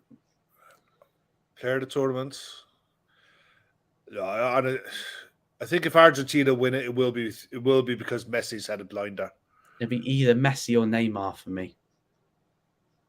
That's ball in. That was a nice cross. 2 strikers in the box as well. It'll be Messi or Neymar for me. I think Neymar will. Do you notice none of us have said anything about France? Because France are an absolute mess at the moment. Injuries galore. They'll go to the front three that won the World Cup 4 years ago: Mbappe, Giroud, Griezmann. No Pogba, no Kante. Really big for them in the last World Cup. I just don't think they've not been great since the Euros. They've not been great at all. Lost to Denmark twice in the Nations League. Just haven't really found that balance. I think them and Portugal have the ability. It looks like on paper they're phenomenal sides. They're phenomenal squads. I think, but they both have the potential to implode. Thing about France, because us Arsenal fans online is like, oh, this is Saliba's chance, but I'm seeing things that Konate is going to start the first game for France alongside Upamecano, because I think France are probably going to play a back three.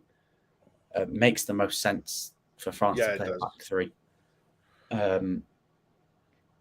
But I just think the midfield, like you're asking a lot of, is probably going to be Camavinga, Tchouaméni as the double pivot for France. That's a lot of pressure on them. There's no experience of Kante or Pogba partnering one of them. So they've really got to step up. And that's where I think France are just going to fall short. Well, just watching this now, and Ecuador look like they're trying to get a foot on the ball. Lovely pass. They're in. Shot. Good save by the keeper. And Qatar clear it. Ecuador look like they're trying to pick this up a gear now. Valencia taking it down the wing. Trying to force it. I managed to force a throw. Germany's squad's quite underwhelming as well. Yeah, I think they're underrated. I think that squad is underrated. Underrated? Yeah, I think that you look at the potential they have in that to play a midfield three of Goretzka and Kimmich with Muslera. Sane, Muller, Musiala, Gnabry, Havertz. Exactly. I think, they missed Timo Werner.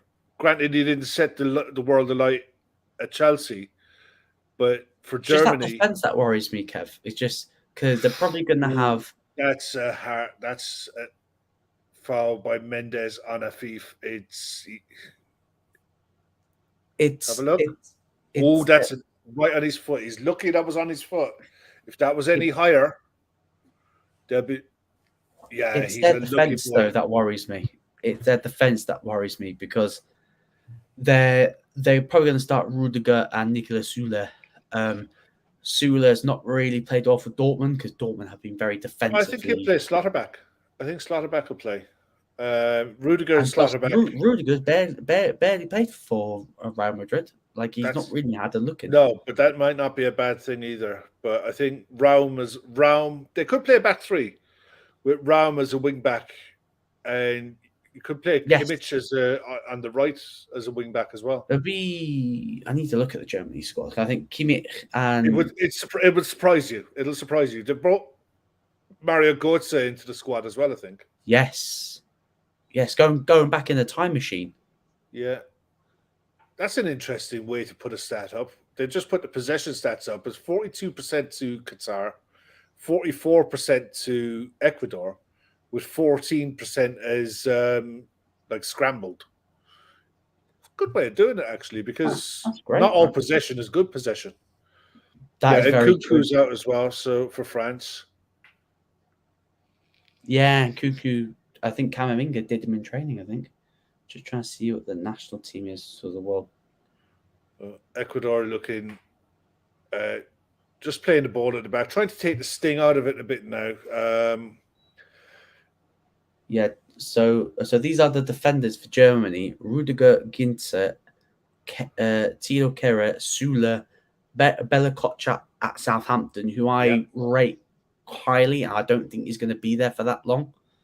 No, I don't either. I saw links of I saw loose links of Liverpool were looking at him for Van Dijk's long-term replacement, but that's just that's just Twitter talk.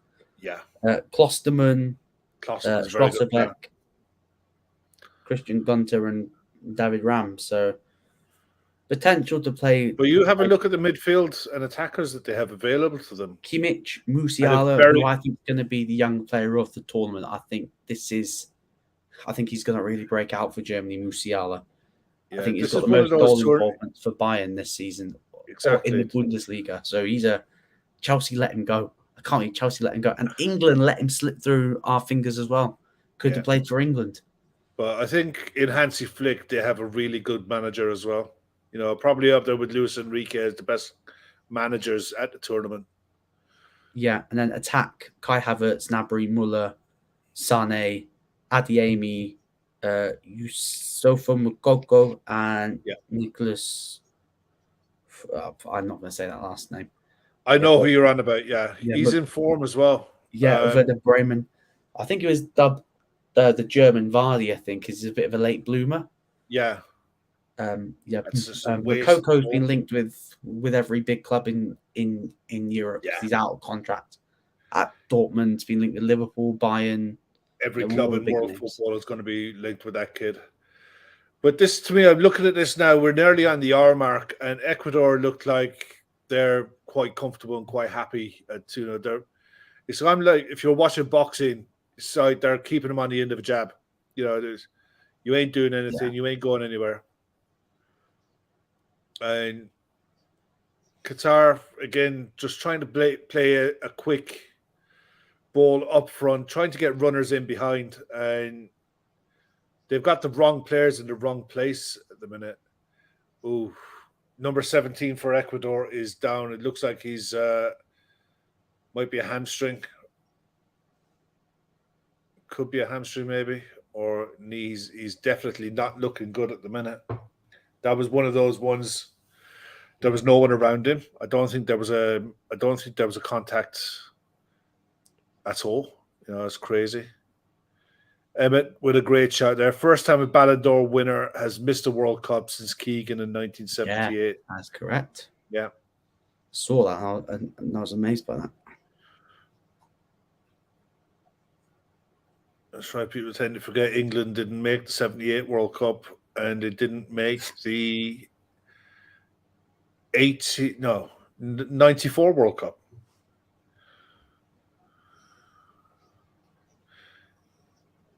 Yes. Just looks like a bit of a clash of knees or something. Parasido, he's just got to try and walk this off. But I think both managers now are going to be looking to their benches. They both need to be thinking about making changes.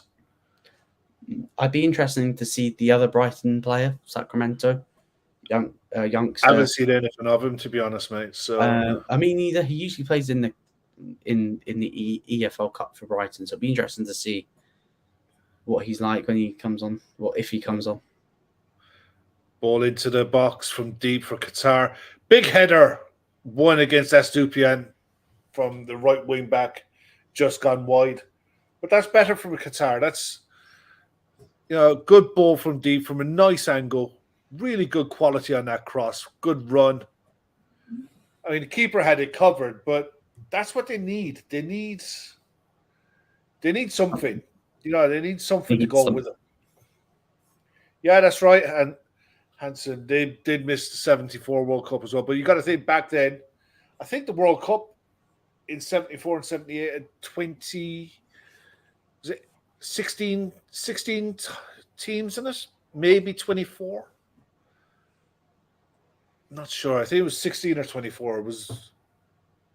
Might have been Spain in 82 when the World Cup was expanded to 24 nations and then expanded again to 32.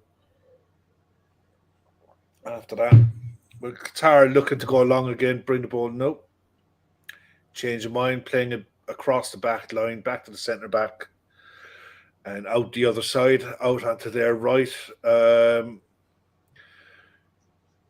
Ecuador holding that 4-4-2 shape pretty rigidly, pretty well. For all of the good Ecuador did in the first half, they've been pretty. They're taking their foot right off the gas. Yeah, they've been pretty negative in the second half, to be honest. It's like they're like saying, "Come on, Qatar, come on, let's see if you'll score a goal." In fairness, if they get one, you never know. Yeah, one of those, isn't it? It's like momentum is huge in football. That's right. And so Spain World Cup had 2 group stages. You had the initial first round of groups, then you had a group of 3 in the next round, and on to the last. Did it go on to the last 8 and then last 4? Because there was a situation that's a big header back from centre back to the Qatari keeper. Yeah, I wouldn't call it was almost like match fixing. There was a game in the 82 World Cup between Austria and Germany. And I think both countries needed a draw to go through and to knock, I think it might have been Holland out. And it literally got to 20 minutes to go in this game, and it was 1-1. I'm pretty sure it was 1-1. But both sides literally just decided that was enough. And it's like they passed the ball around the back, passed it back to the keeper. And that's what they did for 20 odd minutes. It was crazy. Mods in the chat, if there's any mods. Yeah, you're right. Tariq said the Ecuador fans being supplemented by locals, just sitting there with the real ones. In some ways, it's good to see a mix, of fans mixing together, but there is that issue. Seen that, Emmett. An online video of an Ecuador fan making a money gesture towards the Qatari fans. Qataris are fairly angry. Well, welcome to football. Welcome to football. Answer is you're going to get that. Let's hope he makes it out there okay. Yeah, you're going to get that. It is what it is. It is the truth. The only reason that this World Cup is where it is the fact that they wrote the biggest check. Here comes the money. money. Sorry. Well, 65 minutes gone, and bar one header, Qatar haven't really looked like threatening Ecuador at all. And they look a bit devoid of ideas. Manager needs to do something here. If he's not going to change from this back 3 system,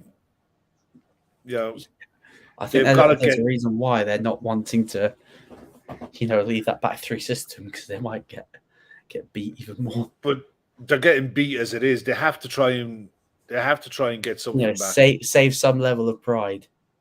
Yeah. Oh.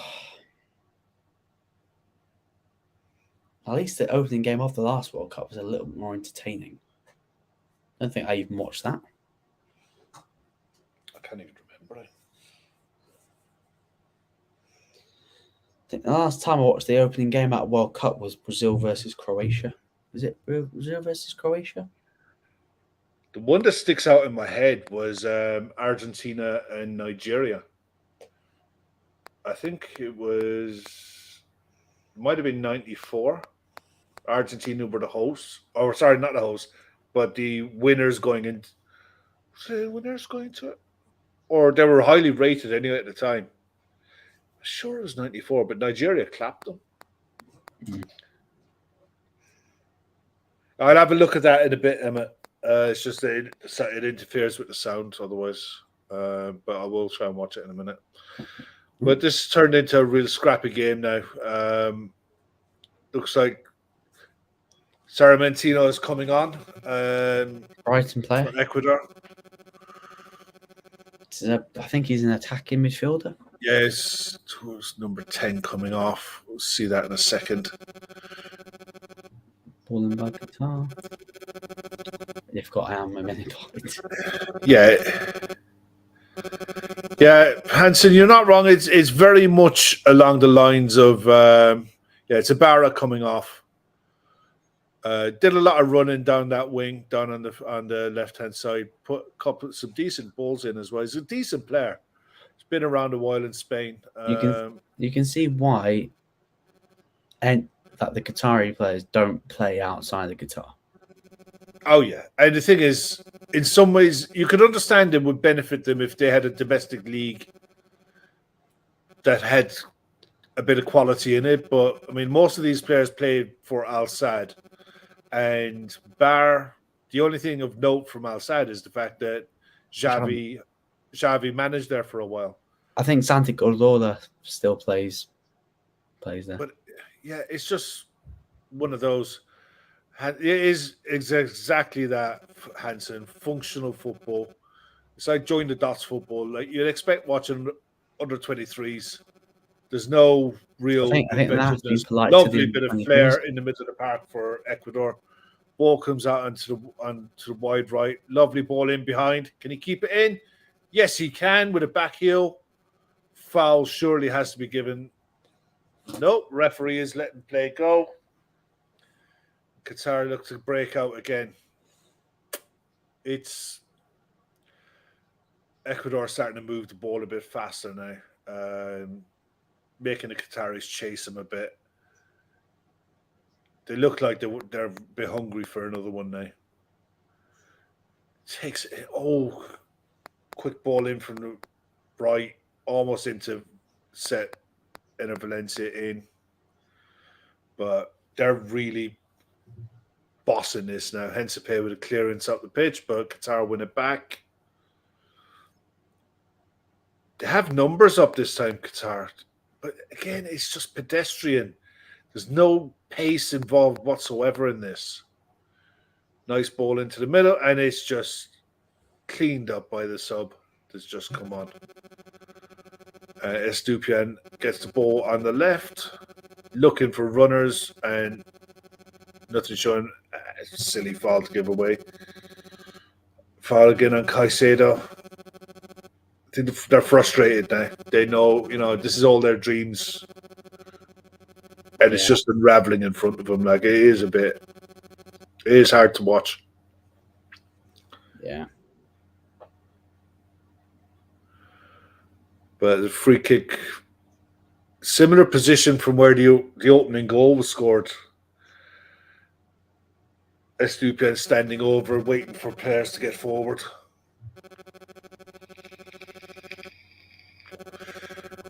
There's a line of about 5, ball floats in. And Qatar clear it out for a throw. It's just one of those, mate. More subs, a couple of subs being made now by Qatar. Making any subs? Yeah, they're just making 2 now. Hideos is their most experienced players coming off, the captain. And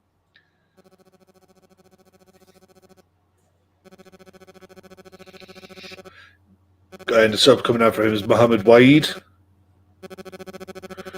And the other change that's coming on is... if I think that's who I think it is Montari. The only Montari that I know is Sully Montari. I'm about to say. If that's him, someone in the chat might be able to let us know. Say, how's he managed to get a Qatari citizenship when he's had like? If you haven't played for your previous country for 5 years, No, that's not a rule, is it? yeah, if you haven't played for your resident I country, say your birth country for 5 years, I thought that if you've played the competitive international, no, it's well, unless they've changed the rules on it since. I was going to say, Eunice. I mean, it's the only Montari that I know. oh, the keepers get the captain's armband. Oh dear. Oh, and Chris is saying the BBC said Montari was born in Ghana. This is his 54th cap. No, it's not Sully Montari. That's okay. But free kick again for Ecuador. Estupiñán standing over it. Ref having his obligatory chat to Afif in the wall, telling him not to raise his hands.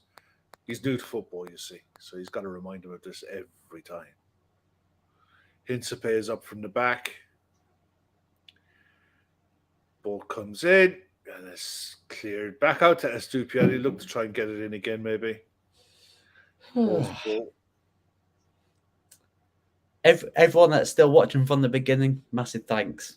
Yeah, for sticking with us, because this game has. Isn't it? It's just like, yeah, it's ass. Mohammed Montari is his name. This game is ass. At least Kev said it. At least, you know, it's like you hope it's all you can hope for in an opening game is competitive. You know, and it really isn't. This has not been competitive from the first whistle. No, Ecuador have been playing very, by the looks of this anyway, from what I'm watching, very much within themselves. And they've got gears they could go through if they needed to. They've got the 2-0. They're like, we don't want any more. And they've just turned the ball over. Nah, it's gone out for a throw again.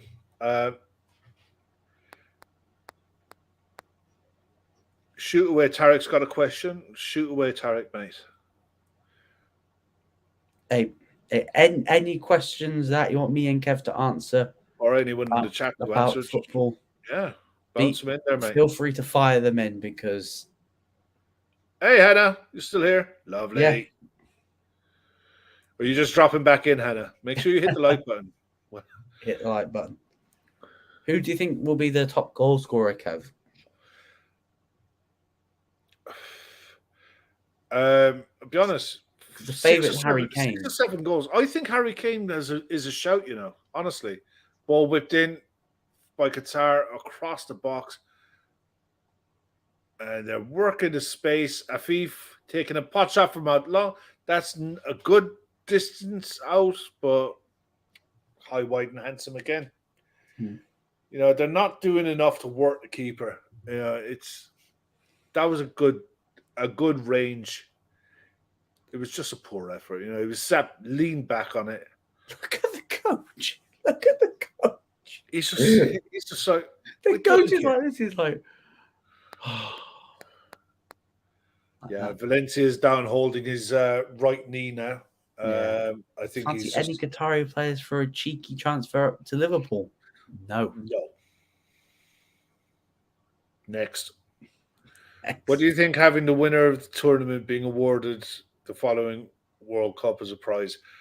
No, I think the thing is the preparation needed to host a World Cup, any major event, it does take years.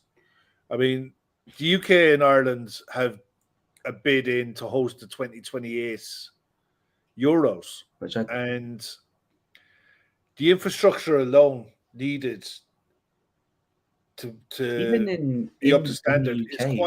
It takes a long time to get this done. Yeah, and like look at the stadiums in South Africa; they're not used anymore. Exactly. Like, I mean, even in Brazil, some of the old stadiums that were built for the World Cup in 2014 not used anymore. Yeah. I mean, the biggest one of the lot really was probably the Athens Olympics in 2004. You know, the amount of events centers that are just in massive disrepair, you know, never used again. It's crazy. But then on the flip side, you look at what Germany did when they hosted the World Cup. Look at the stadiums they built, and they're reaping the rewards of it still because Yeah, you know, 4 years isn't enough. Yeah, but Qatar have known that they've had the World Cup for a decade, yeah, exactly. pretty much. Rightly or wrongly, they That's a have known. soft foul on Hakeem there.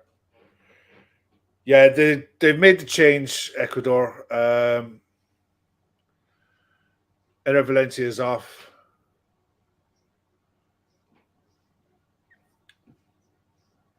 Oh, my mate's So actually drinking a beer in Qatar. But he's watching it at the fan parks. Oh, Afif goes in high on Palanta there. Comes straight down on his foot. It's one of those ones when you see it, the studs are like that going down on the ball, but he missed the ball and he just comes straight down on his foot. Rightly gets a yellow card for it. But he's been decent, Palanta, on this right wing, on his right hand side. Really busy, really industrious, Yeah. gets up and down the wing really well. Any thoughts on Caicedo or not a Caicedo watch? Is he? I like him, and I do like him. I think you see more of him Yeah. in games where they are threatened. You know, For 50 million, though. That's I where think that's what it's going to take. He's 20 years of age. You're not buying him for the 2023 season. Is he coming in? Like, do you think he'll come in January, or do you think that's something that will wait to the summer? No, I think that's something you could try to. It's something you could try to do. Because I believe we'll get 3 midfielders next year, with not it's in January or the summer. I think we'll get a lovely ball in over the top. Ball's flipped back. Ow! Sat back. And Sacramento is offside in the end. The refs called it back, but he leant back on it. The thing is, the initial ball wasn't for the player who played it. Yeah, it just bounced off Sacramento there and onto Estupiñán. Estupiñán was offside. Ebbets saying there the stadiums are due to be knocked down after the World Cup. One stadium, I saw that. a couple of them have been made like that. I was offside. World Cup every 2 years would be silly. Of course it would. It would be. You could forget. You'd literally have football tournaments every summer. That's why, like, I've not really been excited for this World Cup. Like, obviously not because of the other things that I've been involved in regarding it. It's very diluted now. Like, if I want to see the best players play, I don't need to watch the World Cup. I just watch the Champions League. Yeah, I mean, look, that's where the creme de la creme of football is. It's not the World Cup anymore. Yeah. Ecuador in again. Palanta plays it back, trying to nick the ball through to the middle of the park. Estupiñán takes it back out again on the left-hand side, and they recycle the ball. Caicedo on it now. That's what Caicedo is very good. Oh, it's a lovely ball in. No. Nope. Palanta slides in on the keeper, and the two just come together. There's nothing in it. Palanta has every right to go for the ball. That's the joys of being a goalkeeper, I think. Yeah, Eunice, the group stage. But sometimes in the group stages, you get some banging games at times. But when we were doing me and Gav were doing a predictor during one of the preview shows, the second preview show, we ended up with a last 16 game of Uruguay against Serbia. And we both looked at that and think, yeah, that's a proper World Cup. You know what I mean?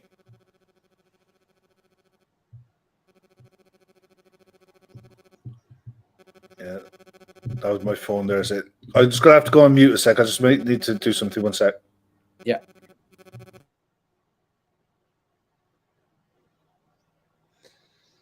All right. Oh, just seeing that where the keepers come together. Any questions about the World Cup or about our predictions, players to watch, players that I think are going to do well? Just let us know in the chat. Got 10 minutes of this game left, plus stoppage time. As well as if you're just new, make sure to hit the like button on the way out. It's currently 2-0 to Ecuador.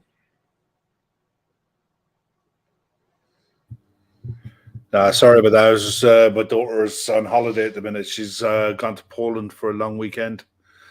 She just tried video calling me, so she forgot that I was doing this. How are you behind me and I'm in the States? I'm on my iPad. That's why I'm behind. I'm on the iPad on iPlayer. If I was downstairs, I might be actually in front. Or there's an Argentina flag in the crowd. There's an Argentina flag in the crowd. Argentina's not playing. But the thing is, it's the area is so small. If you've got tickets, you could get to. Shawnee was saying the other day that you could still buy tickets to pretty much most games. So if you're there for a few weeks, you could just go to as many games as you can get in. Yeah, my mate's actually got tickets to the World Cup final, so we'll see the World Cup final in the stadium, but he's fan parking the rest of it, which is lucky so and so. But he's been saving up for it for years anyway. This is turning out now. I mean, they're going to have to try and do something. Apparently, Ecuador fans are chanting, "We want beer, we want beer." I love them. Oh, these are slowly turning into my favorite fan base.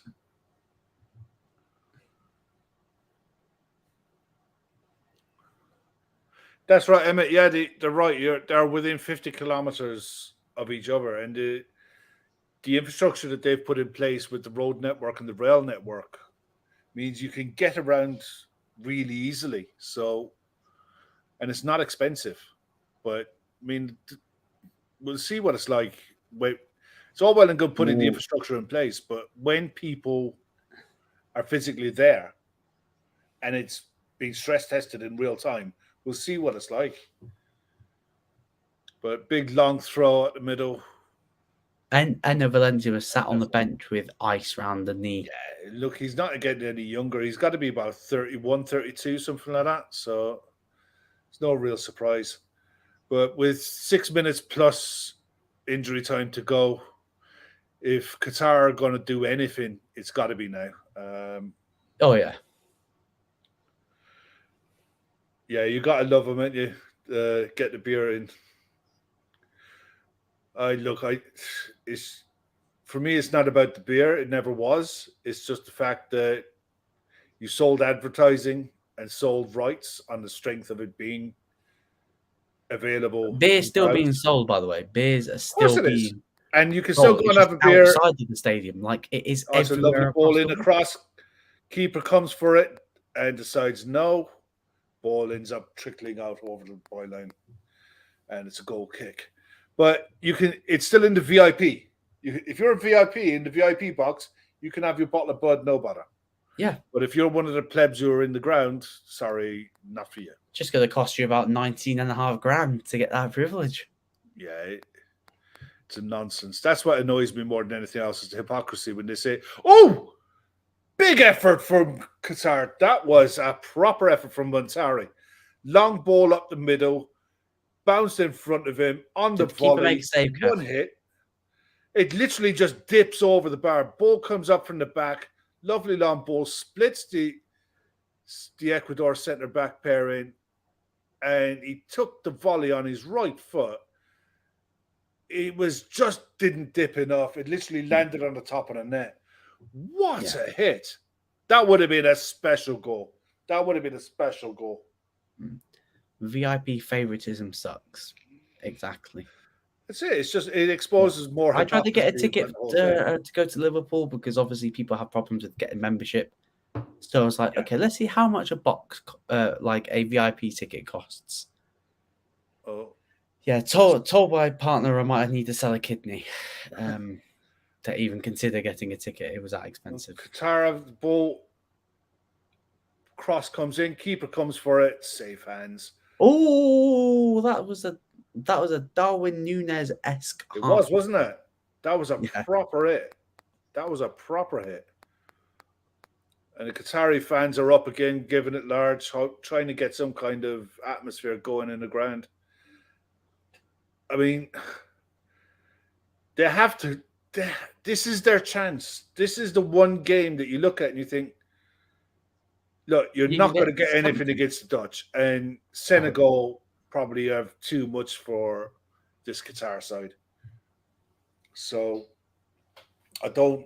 If they had any hope of getting a result at all, it was this game. That was the moment. It would have been a special goal. You know, it would have been right up there with a shout for goal of the tournament at the end of it. You know, it was one of those that if it goes in, you're laughing. But Ecuador going again, 1-2, ball to the byline. Cross comes in, keeper wraps it up safely. But ball's gone out for a corner. First thing the keeper had to do. It was good come and collect. That's if you're a centre half and your keeper comes and collects like that, you're happy as Larry, aren't you? That gives you a lot of confidence. But here I've got a corner here now for Ecuador. Oh, sorry, just the guitar coach. It just makes me laugh. He's going like that, and then he's going, look, and then he just goes. Palanta with the cross, looking for the near post, headed away. It's going to be an Ecuador throw in line with the penalty spot. 2 minutes plus injury time to go. You guys put your shouts in for man of the match. I mean, to me, it's pretty obvious. What do you think, Luke? And for me, it's Enner Valencia. It's all day, isn't it? He was really good in the first half. His movement was really good. Yeah. You know, shame it couldn't really work out at West Ham the way that he wanted to, because he's still a good player. Yeah, Everton's saying the ground is emptying pretty quickly. A lot of empty sections in the ground. Come on, support your nation. Well, they're trying to bring the ball out now, and it's snipped out. It's gone out for a throw. Ecuador look like they're going to make a couple of late substitutions. Just might as well take for the keeper, put another one in. Just to knock the clock in. Just to knock the clock a bit back now. Estrada's coming off. Handing the armband to Estupiñán. Estupiñán has been he's been really good today. I agree with you, Hansen, but he's going to get re-elected next March unopposed. Unchallenged. And Caicedo was the subs coming off for Caicedo and Estrada are the players coming off. Both have had really good games. Caicedo has done his job really well. Franco and Rodriguez coming on. It's solid 3 points. It's the perfect start to the group here for Ecuador.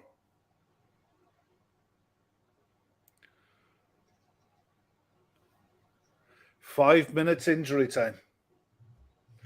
There's been a few stoppages in this half. Yeah, but apparently Peter Jury commented. Oh no, sorry. It was a parody. I just want to make sure that I didn't misquote. Okay. No. Peter Jury. Qatar going long again, ball out to the left wing. Just struggling to build up anything. They can't get around the Ecuadorian defense at all. Win it back though. They're lumping players forward now. Everyone is going forward. They've just left one centre back at the back, and they're trying to maneuver some kind of space, moving it quickly, but kind of going nowhere with it. Ecuador turned the ball over. Runners coming from deep now, but instead of playing the ball quickly, they're just managing the situation. Man mean, they qualified in South America really well, but they always have the home advantage of being at such a high altitude that they don't normally travel well. No. In the South American qualifiers, they don't travel well, but the home advantage of playing in La Paz at a really high altitude, they've taken advantage of it this time, and it's a relatively young squad. So as long as they don't get overawed the occasion of playing Senegal and playing the Netherlands, you can see them giving both nations a game, you know? Yeah. Oh, apparently the captain of the Qatari team wore a armband bearing the flag of Palestine. I don't.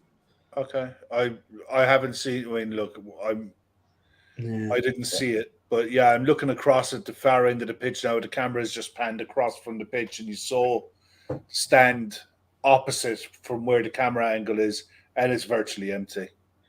Definitely not a good look. Yeah, not a good look for the money spent and No, on the World Cup just to see everyone just go. Not in that's this right. Hansen spot on. It was Colombia and Chile missed out on a World Cup this time because of Ecuador. So Luis Diaz missed out, but yeah, he would they're not been here even. anyway. Yeah, you look at the pictures going across. You look at the seats that are empty.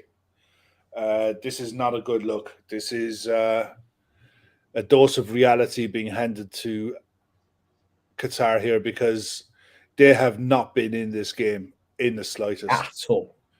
No, like, even like not Valencia, Ecuador have taken the foot off the gas second half massively.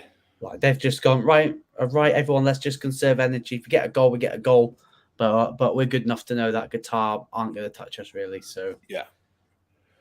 The thing is, you look at say a side like the Netherlands. If you're a player now like Memphis Depay, Cody Gakpo, you're going to be licking your lips at the thought of playing these because you could. Virgil van Dijk at set pieces. He must be thinking, yeah, I might finally score one this across season. The box. It's out for a corner. Corner for Ecuador. Bottom heading in now to the last minute of injury time. Planta puts the ball in. Yep, whack straight in the mush. Avi. No, this is it. This is the thing. I mean, football. I don't know. Look, I don't know what it's like in Qatar. I've never been there. I've no clue. But if you have a population that's a transient population at best, with a residential population of 300,000 people that are citizens, then it's going to be a transient sport. It's not going to be a well-supported. It's great when you're winning. It's easy to support when you're winning, but in times like this, the fans look like they've just turned tail and decided, "No, I've had enough. I'm walking off."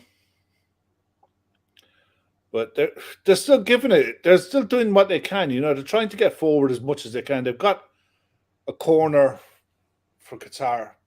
Torres plays it out at the back. Afif standing over it. Everyone's got to get forward for this. You're literally in injury time now. 95th minute is up.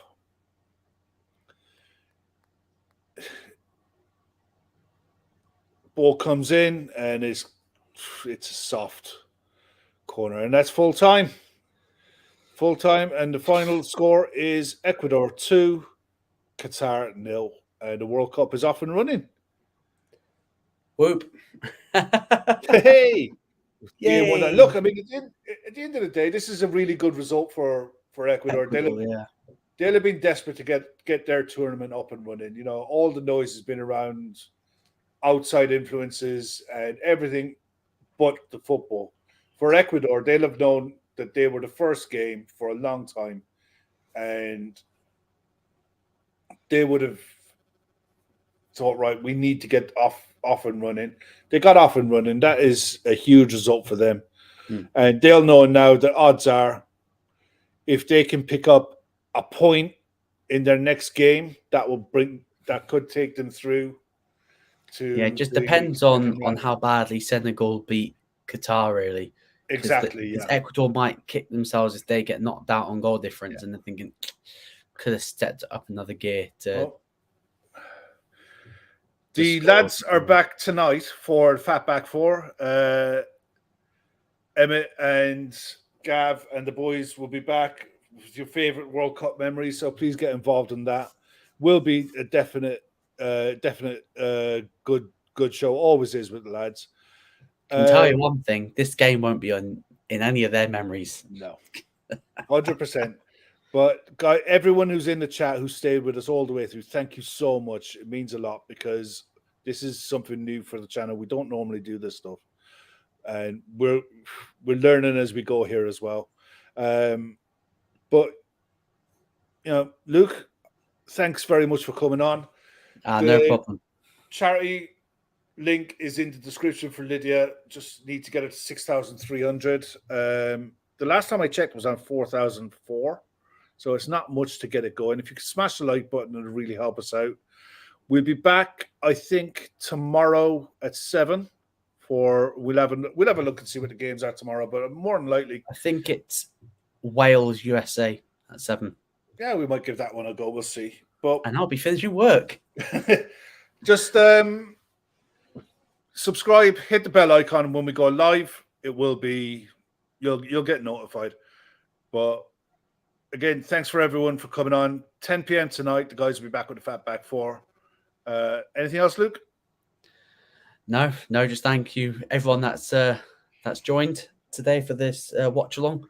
And make sure to hit the subscribe button. Make sure to donate to Lydia and tune in for tonight's show as well.